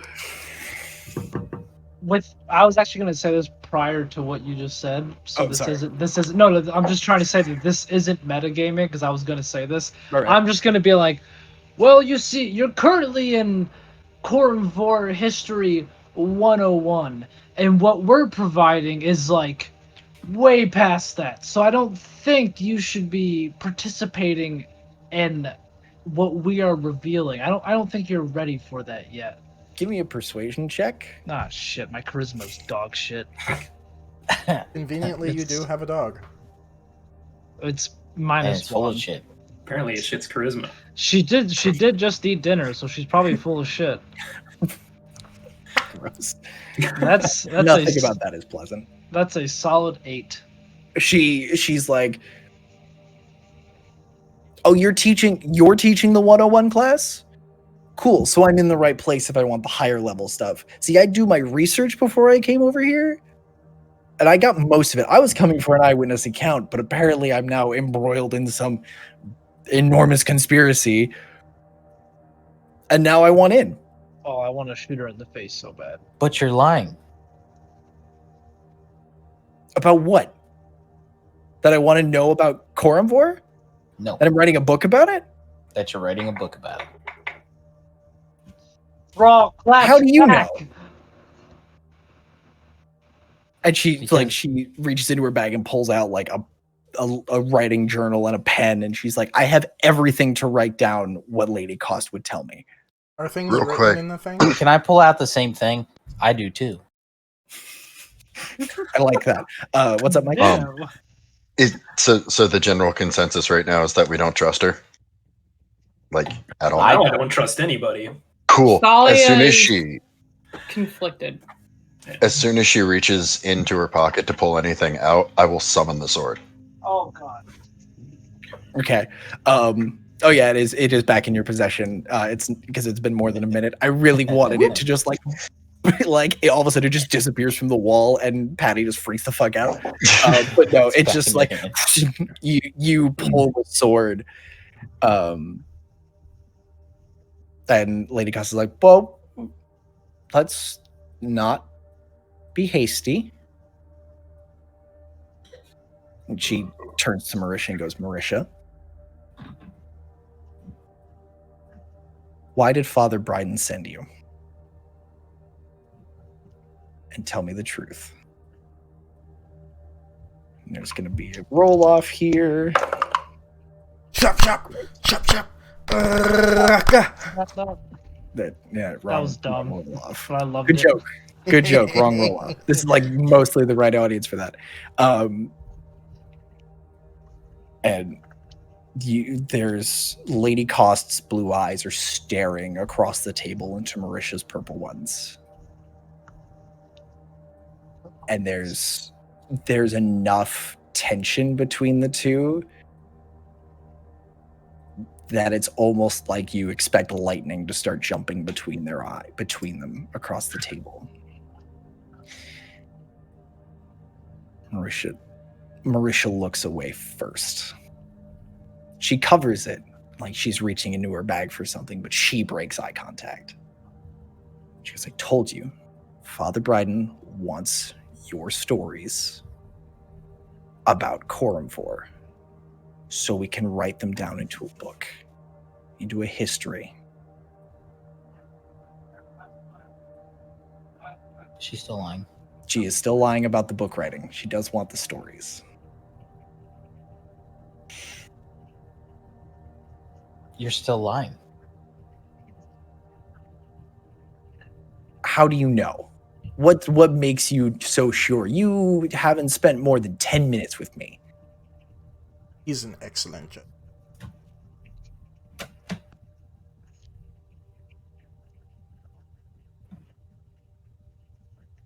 Roll, Brandon, roll me.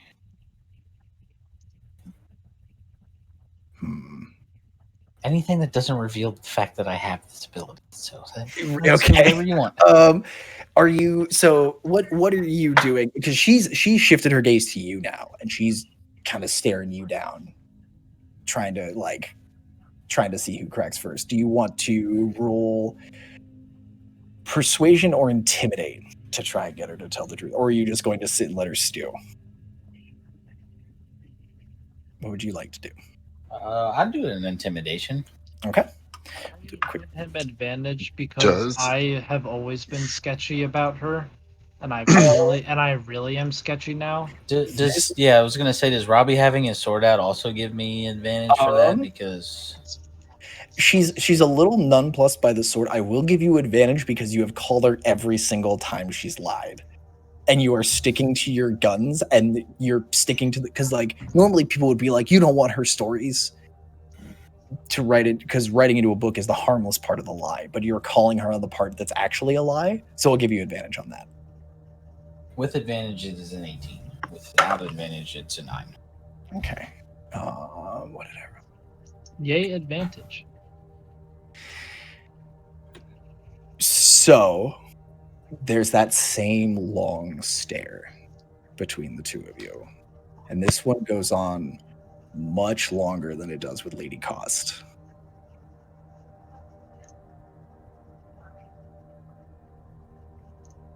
But in the end, she breaks away again, and she puts up her hands and goes, "All right, not writing a book. Father Bryden sent me," and she turns her gaze back to Lady Cost, and she goes, "Father Bryden sent me to know what you did, what your involvement was in Corumvor with Firanax and the fall of Durganvor.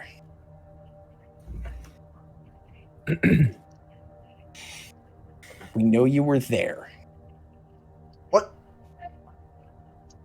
And we want to know why. Lady Cost goes, listen, I'm old. I'm not that old. Throw all your ring dings again.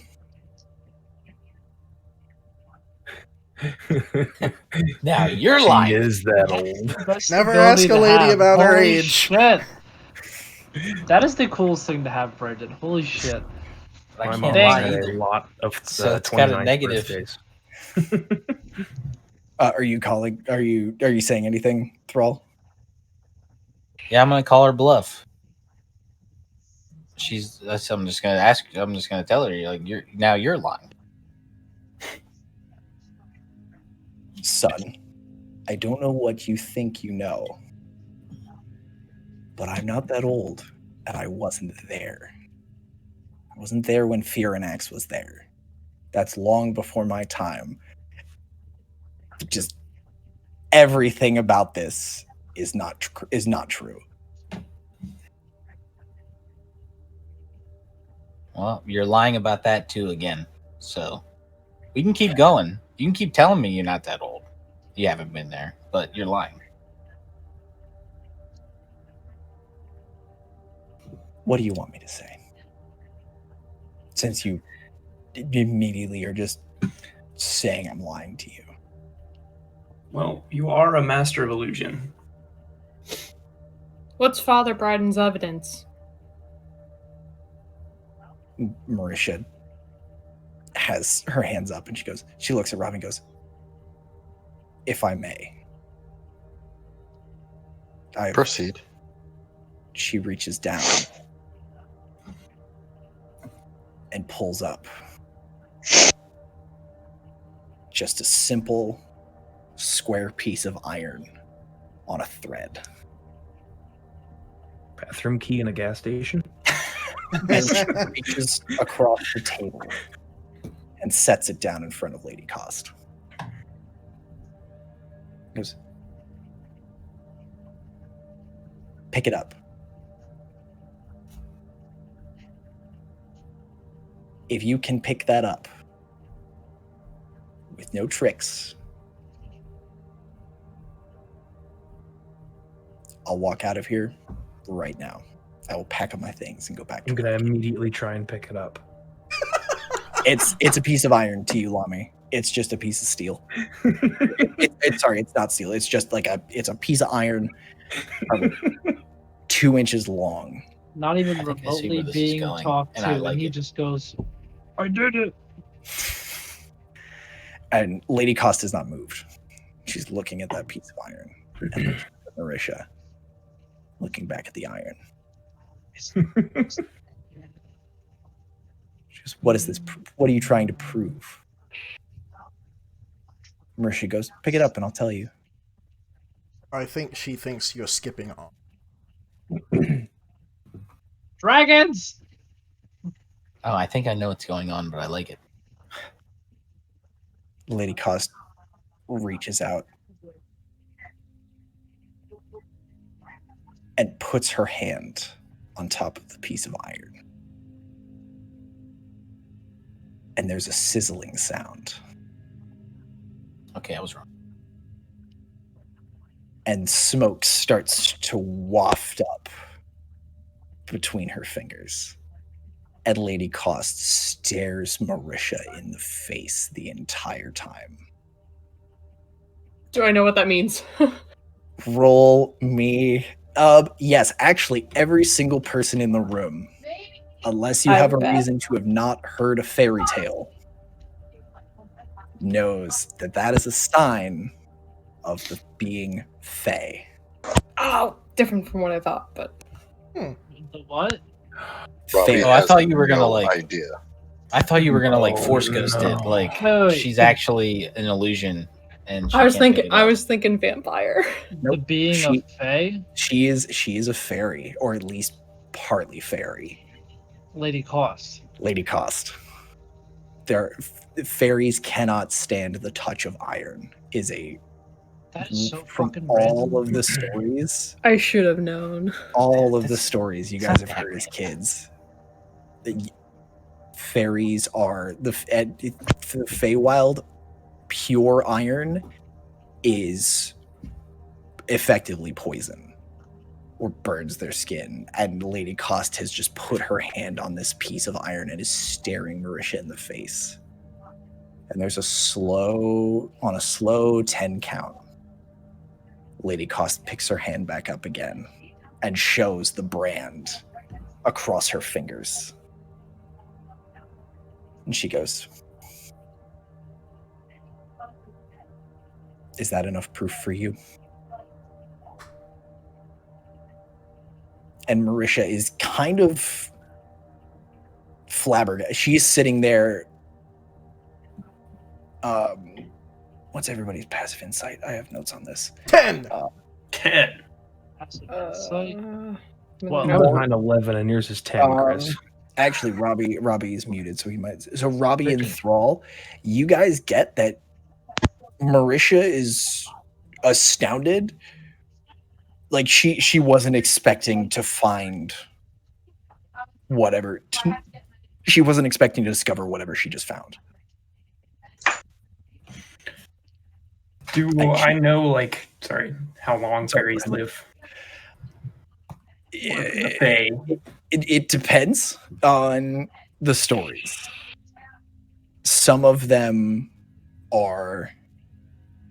There are some that are supposedly immortal. There are combinations of human and fairy that live. That usually they have extended lifespans. It's a can of worms, man. It's the Feywild is a whole fucking thing. It does not play nice with reality most of the time. It's like if Whoville and Acid had a baby, that's what the Feywild and the baby is. had a lot of teeth. Yes, a lot of teeth. Yes. The story, like Rip Van, to put it in like American classic literature, part of the fucky thing about the Feywild is time doesn't make sense. When you guys came back through, like if you went to the Feywild, time for you personally, you could be in the Feywild for 3 hours and you come back, it's been 3 days. Time is worse. Or much worse. The Feywild is not a thing to fuck with, and everyone's like, oh, if you run out in the woods, you'll end up with the fairies. There's everyone jokes about that, but there's also lots of classic folk stories about if you're in the woods at night and you see a lantern off in the woods, don't follow it because it's a fairy that's leading you into the woods so it can eat you. Fairies eat people? Yep. Yeah. Look up fucked red up. caps. Look up the story about a red cap. Like D&D Red Cap? No, just real grim fairy tale red cap. That's a good story, Kendrick. You should read that. So you guys are all sitting around this table, and Marisha is dumbfounded, and Lady Cost is just, her eyes, they're still that piercing blue, but there's nothing but ice in that gaze as she's staring across the table at Marisha.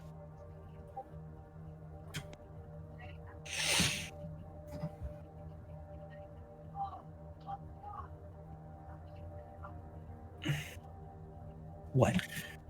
Isn't someone going to say something? Run screaming from the room. Lady Cost, I've seen much stranger things in the past 2 weeks than someone getting burnt by a piece of iron with shiny eyes. good point. I have no idea what is going on. She's from another plane, Robbie. She's a fairy. Robbie, Excellent. We need Robbie. to get to other planes. Robbie, Yes? beer me, please. I pull out a tankard. This one from the, I guess it would say Long Pike Inn. Beer me, please. Okay. A tankard from the Long Pike Inn slides across the table. Sword still out. Yep. Did that all one-handed reaching into the coat, and here you go. Are you going to chug it? I think that's the best course of action given what I've just experienced. Okay. Make a con save, please. Ooh, we're rolling good today, boys. Wait, that's a saving throw? Oh, even better. That's a +9. That's a 24.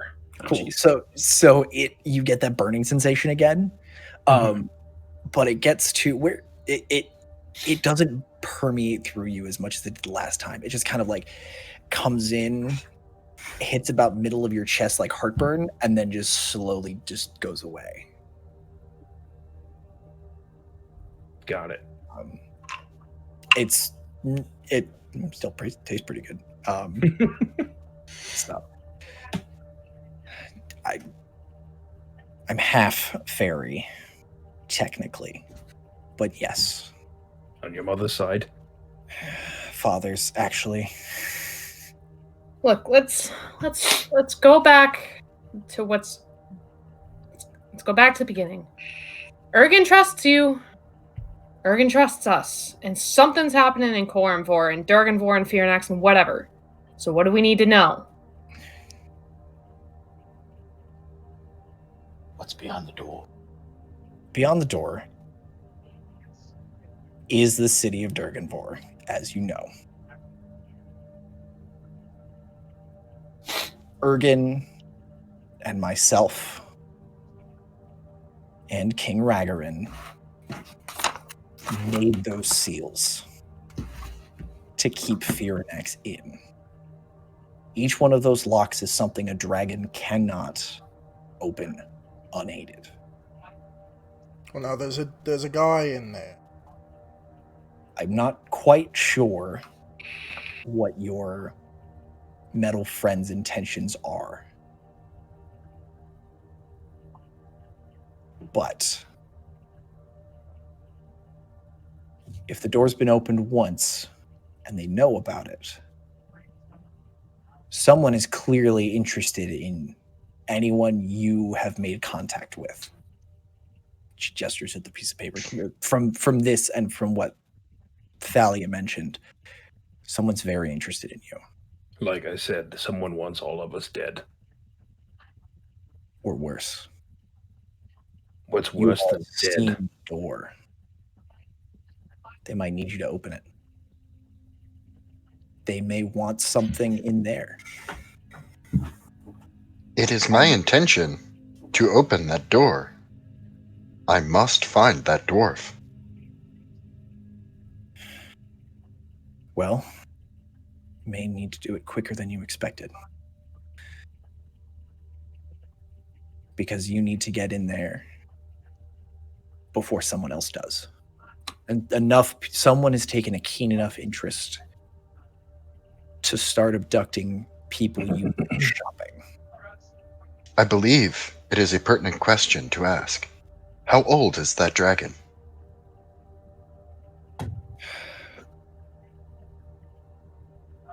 Are you looking for an actual age? I mean, Ball. Approximation is fine. A ballpark would do. He's been down there at least 300. I wasn't able to, get his birth date before he went down. But he was large enough to be a threat to an entire dwarven city. Well, that's no good. Especially for the dwarves. so you just locked him in. So like a fight? Did you put him in there? Part fairy, I don't really know what fairies do, except they're supposed to be scary. You've only helped us so far, so in my book, I think you're pretty good. I'm happy that you are cool and you can do stuff.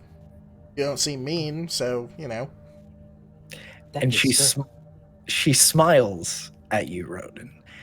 And she goes, I appreciate that you think I'm not scary.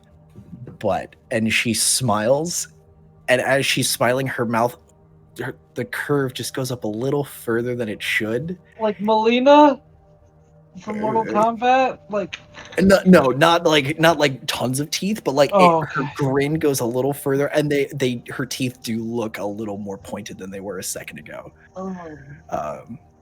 Sorry, I was trying to think of Melina. Not quite, but it's a similar, like, very pretty face, just the mouth is just a little off in the proportions.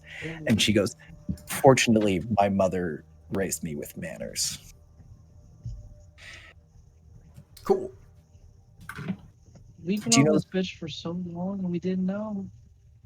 Do you know the So- story of Corimvor? No. I personally do not know. I think we do. Don't we? Short Mersh is like, I think I do, but I assume that everything I know is wrong at this point, because I was not expecting that to work. And Lady Costa goes, the long and short of it, this used to be an elven. There, she points out the general outside direction. She goes, this used to be an elven forest. And one day, a dwarven city, the dwarves had built a city under ours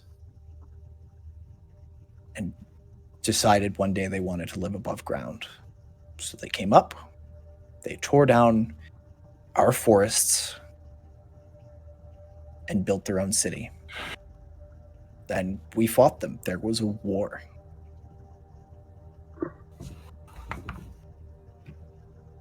There's a reason that the Eastern Wall is called the Cinder Wall.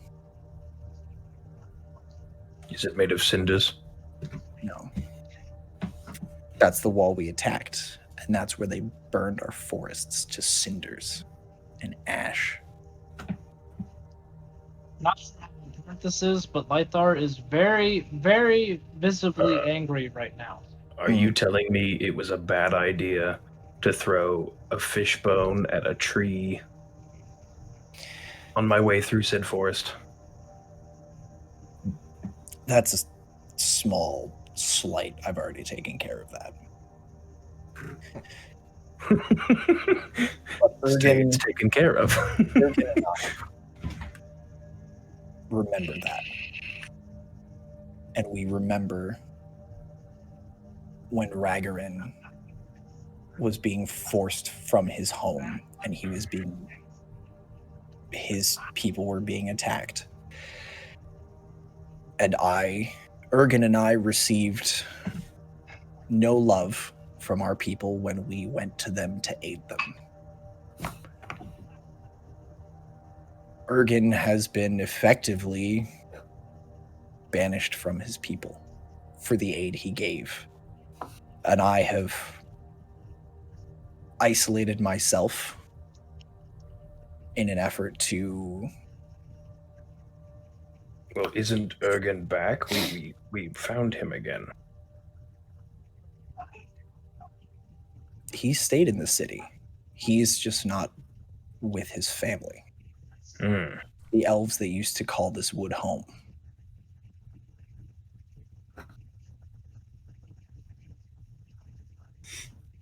So, how long... This happened a long time ago. Many, many years ago. How long do elves live? He's an elf, isn't he? Correct. Elves live for a long time, Ronan. How long? And Like with a little bit 200 of help, years? Longer. I'm gonna look at Ronan. I'm just gonna say, Ronan, how old do you think I am? 26. Ah, you make me feel like a child again. You really want to know how old I am? Yeah, sure. 168 years old. Fuck, you're old. But do I look old? I guess not. I was about to say, don't answer that question. This is where the bard needs to start playing Old Man by Neil Young. and I don't that live for a long time. and that can be extended with some help from a half fairy that he owes a favor to.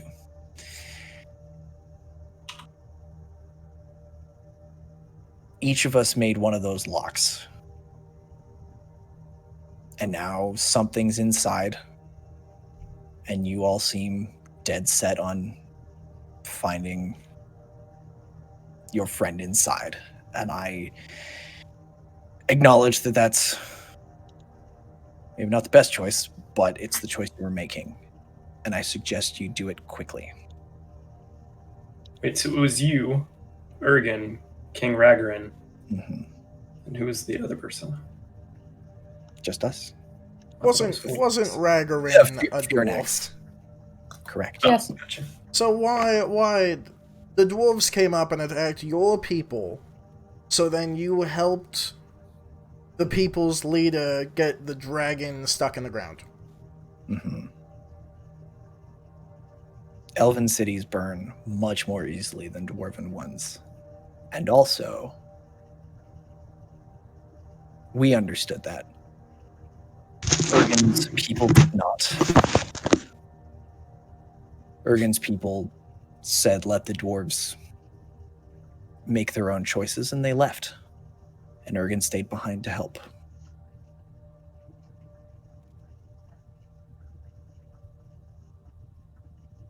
And I felt similarly to him.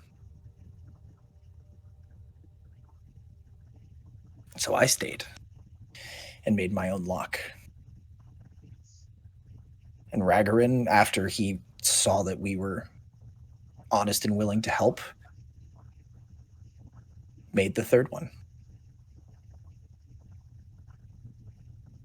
So We were able to bait Furinax in and seal him for 300 years. So one, I'm gonna point at Marisha and go, you can't tell people that she's a fairy. Okay, point number one.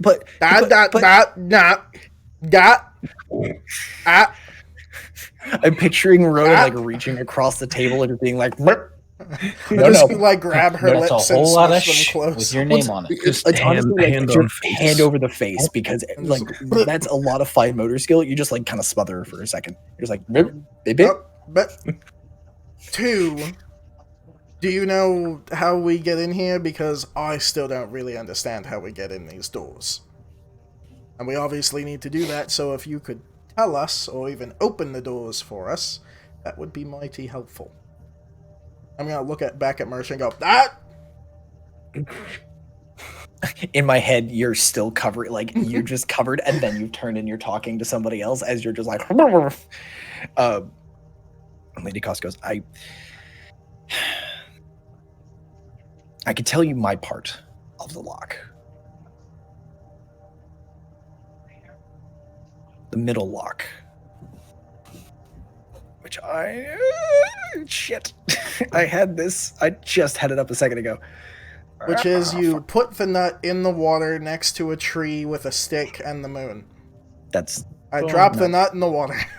And then a magical dog appears. Borf. And she goes, the second lock was mine. And I can tell you how to open that. That would be lovely.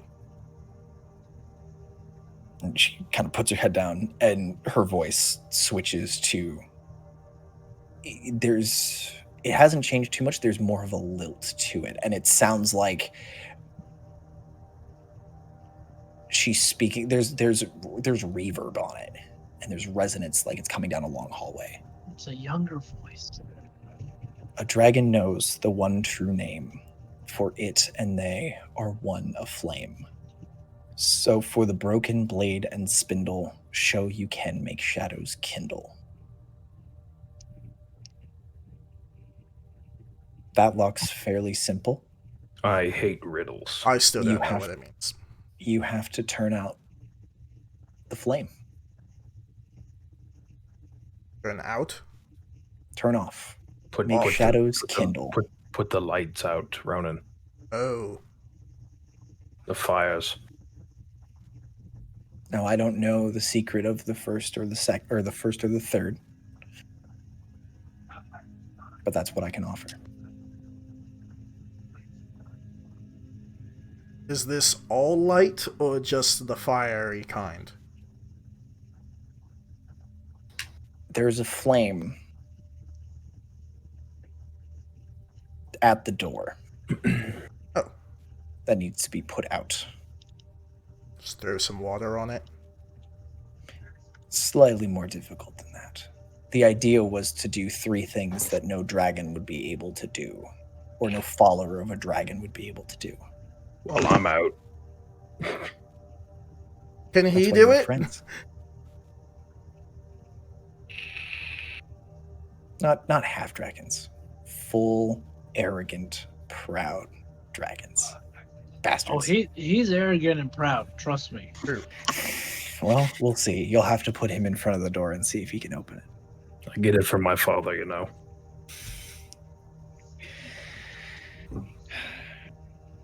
Are there any other questions for me? Why is it hard to put out the fire? Am I just asking silly questions? Does everyone else know this? No. I'm pretty befuddled if you ask me, Ronan. Don't worry.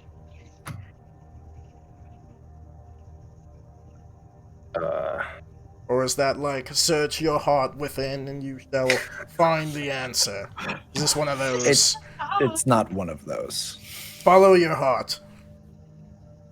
Don't do that. That's how I ended up happening. It's nice to know all this information, but I feel like we need to deal with the people that are hunting us first, because they're trying to get the door open. Right? Well, if we go in the door and we kill Fear and X, then we don't have anything to worry about. Or there's something else behind the door that they're trying to get besides Fear and X. I'll look I away. believe if that door is opened prematurely, we will all have a very, very bad time. We gotta level up. Da-da-da-ding. So Ergen said we should stay hidden? That's his assumption. I'm inclined to put you in someplace a little less flammable. What's that mean? If these people come back and they don't see hide nor hair of you, I John have could no be doubt. in danger. I have no doubt they will begin burning every single building to root you out, regardless of whether or not you're here. So, and she puts her hands on either side of the piece of paper. She goes, here's my thought. We get them hunting you. But you know that they're hunting you. That's half the advantage. And she kind of looks up. She goes, Marcus is currently tracking them. They're fairly deep in the foothills. They won't be back for another day, a day and a half if Marcus is able to keep up his end of the bargain. That gives you a 2-day head start. Now,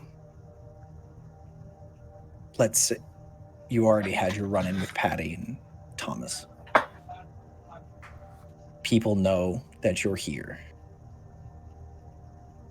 If we have you leave quietly, like nothing's wrong, when they come back, they can ask Patty, they can ask any townsfolk, they can ask me. And I can tell them the truth. And you have a 2-day lead. I like those odds. What if we surprise them right now, though, and try to ambush them where they're going?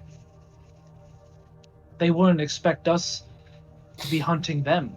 The hunters become the hunted.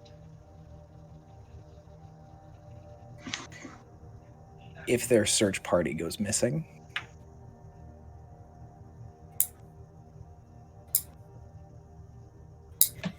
that might escalate their plans. More would come. You're right. Or they rush the door. They try to brute force their way through that door. Which shouldn't work, right? I don't think It's it an would old, work. it shouldn't. But it's an old door. Sounds like we don't have much of a plan except for what you're proposing. I'm open to suggestions. That But was a suggestion, but it doesn't sound too good, I guess. so you're saying that we leave like nothing's an issue. We have a 2-day head start. But if we set up an ambush and take out this group, then that'll just cause more problems. So what is this? Are we going to go open the door? Do you think we should open the door or just disappear? I believe we should lure this group into a trap of our own making. root out the people that they have taken and maybe put an end to them. She is suggesting that we use ourselves as bait. I think it's a fine idea. How bad I'll do you be think bait. it'd be if they got their hands on one of us? It's not a good idea at all. I think it depends on which one. Bait. I'd be I most volunteer as concerned. tribute. Surprisingly, Ronan, you're the one I'm least worried about. I'm a little concerned about Robbie and you, Thalia. And you as well, Marisha. Not for anything related to this, but if anyone finds out you're half celestial, well, then that's out the window. And Marisha's like, what? And Lady Costa's like, oh, I'm sorry, you can reveal my secrets, but I can't tell yours? That's not fair. Marisha's like, all right, fine. She pouts a little bit.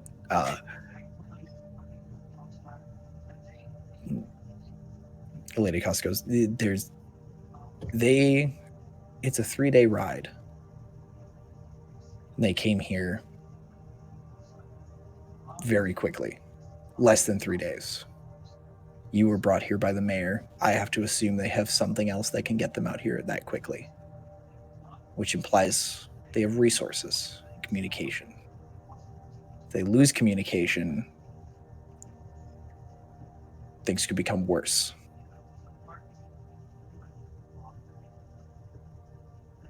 But if we act like nothing's unusual, you're able to lay a trap for more than just the Outriders. Robbie has a head for that. He's got the right idea.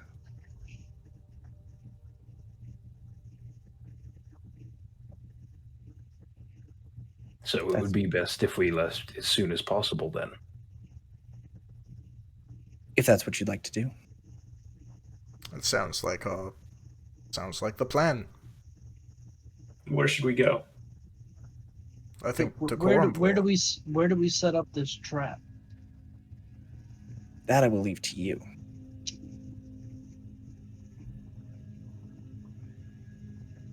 Before we go, is there a blacksmithing station?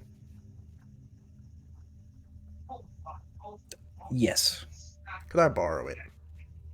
Do we really want to endanger more people, though, Ronan? Apparently, anybody we speak to is. I don't have to speak to him. Her. Yes, What but anybody we are associated with apparently is. I just kidnapped wanna or attempted throw- to be killed. I just want to throw some handles on this beak. She goes, 1 second. And she walks over and pops a panel on the wall, and there is an entire disused smithy. I'm gonna giggle Just a little behind bit this door. and just run with the beak in there and start. The goal is to make it so on the inside of the beak, there's a spot for your left arm to slide through and a hand hold. Are you about to use a fucking beak as a shield? Maybe. I think he is. Oh hell It's- yeah! We'll talk about that. It's gonna be it's gonna be a bitch. It's like Alien versus Predator, the alien head. Uh-huh. Um, Maybe if I can But shave as- some metal off of it later to make it a little lighter. Rodin like giggles like a schoolgirl and sprints into the other room. And then it splits apart into like 2 dual blades. Ooh. And Lady Costa goes, if you'd like, I can see about arranging transportation. Do you want to go by yourselves, or would you like to blend in with a smaller group?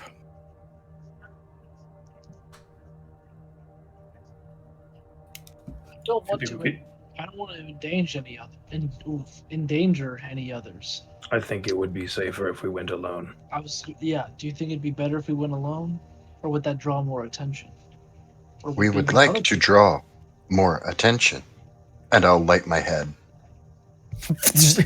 just not the eyes, Just the whole daylight. head. Don't the whole head. So it's kind of blocked by the color at the table, and Frank, like who's been kind of stationed in the corner, just takes the duster and just like takes the hat.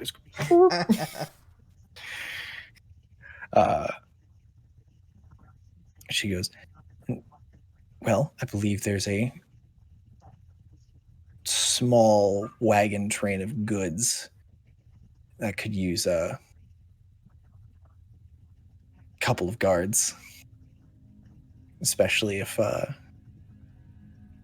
pay your fee. I feel like you all would make an excellent brute squad to help I guard still them don't know if it's the best idea. You can always go by yourself.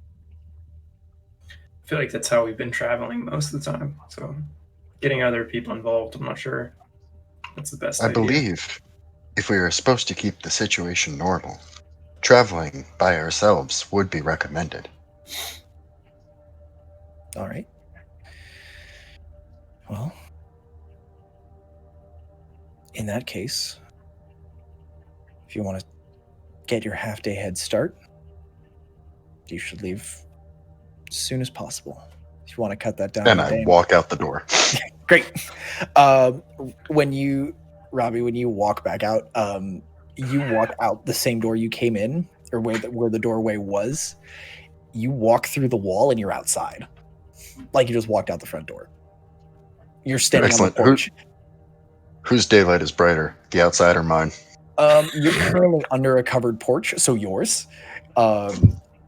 You are, and Helga, the hippogriff, who's laying next to you, like cracks open one eye and just extends a wing over her eyes and goes back to sleep.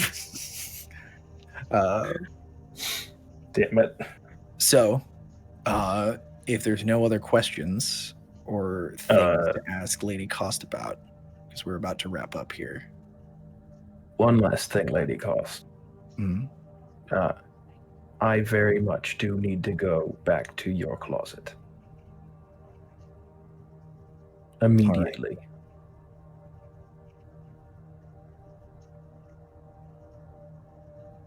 All right. Remember that time I said he was arrogant and proud? Yeah. What are you looking to see the same thing or something different? Something different. She's like, I will take you. I will hopefully you can find what you need. Let's hope. Anything else? Besides a train? God, there's gonna be a train enemy one of these games. roll to avoid train. It should be like a drinking game though. Like you only I the would enemy. lose. Oh God, I would lose. No Anyway. no drinks. I'm saying if you hear the train, then all of a sudden it pops up like, oh, you gotta kill the train. Every Final time. Fantasy stuff? Anyway, is there anything else anybody wants to chat with Lady Cost about or do before we wrap up? I want to look at Marisha and, well, are you staying here or are you joining? Well, I guess now that the cat's out of the bag with Lady Cost, I have at least a few other questions, and I feel like anyone who tries to come in here is in for a rude surprise. So I'll stick here until things calm down, I think. Be safe. You're saying that to me? You're the one who's off fighting a dragon. No thanks. But let me know if you need anything. All right? You too. Keep looking for the truth. Keep pushing those pencils. I'm gonna glance at her and I'm just gonna say, let me know what you find out about the Cherry Fairy, if you haven't forgotten. Jesus Christ. We will reconvene one day. One moment. You say the Cherry Fairy, And everyone who's not looking at Lythar and Marisha sees Lady Cost at the table just go. And she kind of throws a look around the room. It's not Tiki who's the fucking cherry fairy. There's a little bit of what? The what now? Oh, I didn't even think about the fact that she's actually a fairy. Oh shit. She might be like, what the fuck is this guy on to? Oh shit. But she sits There might there. be a chair. she sits there with her hand covering her mouth and just a little bit of panic in the back of her eyes, which Lythar and Marusha don't see because they're having their conversation. There might be a chair. You made this a thing. Y'all made this a thing. You keep talking about it. I made it a thing. I do believe in fairies. I do. So does my mom. I can't wait to tell my mom fairies eat people in D&D. She's gonna be very upset. No. She's gonna be very offended. We'll jump into that once we wrap up. Is there anything else y'all want to do before we reclose tonight's episode? That was a lot of information. I don't think so. I don't know how to handle it. So yeah, we'll close with you guys. Lami, Lady Cost takes you through another door, walks you down a hallway, and you come to a very familiar closet. Mm-hmm. She goes, "I'll be on the porch when you're done." And she turns and leaves you staring at this closet door. What do you think of when you put your hand on the handle? We'll talk. Okay. I didn't know if you had like a phrase or something you were thinking of. What kinky shit is Josh doing? So Wingardium like Leviosa. the closing shot is like Lami standing, like you just see this burly dragon in plate mail standing in front of this door at the end of a long hallway, and you see him reach out and take the handle, and that's where we'll pause. That's where we will stop. Thank y'all for a lovely session of not a lot of dice rolling, but a lot of awesome information and RP and conversation and not burning down the same fucking inn for the 4th time because I'm running out of names. I got eaten by a bag. Yeah, that's a good name. I break his neck.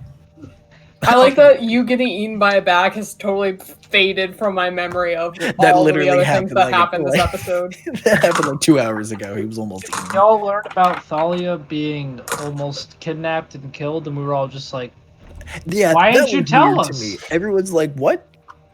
That's it? I feel like we were more offended that she just didn't tell us. We were like, what? Why? Well, because she's fine. Ronan is very upset. It's not happy. I figured. Thalia knows.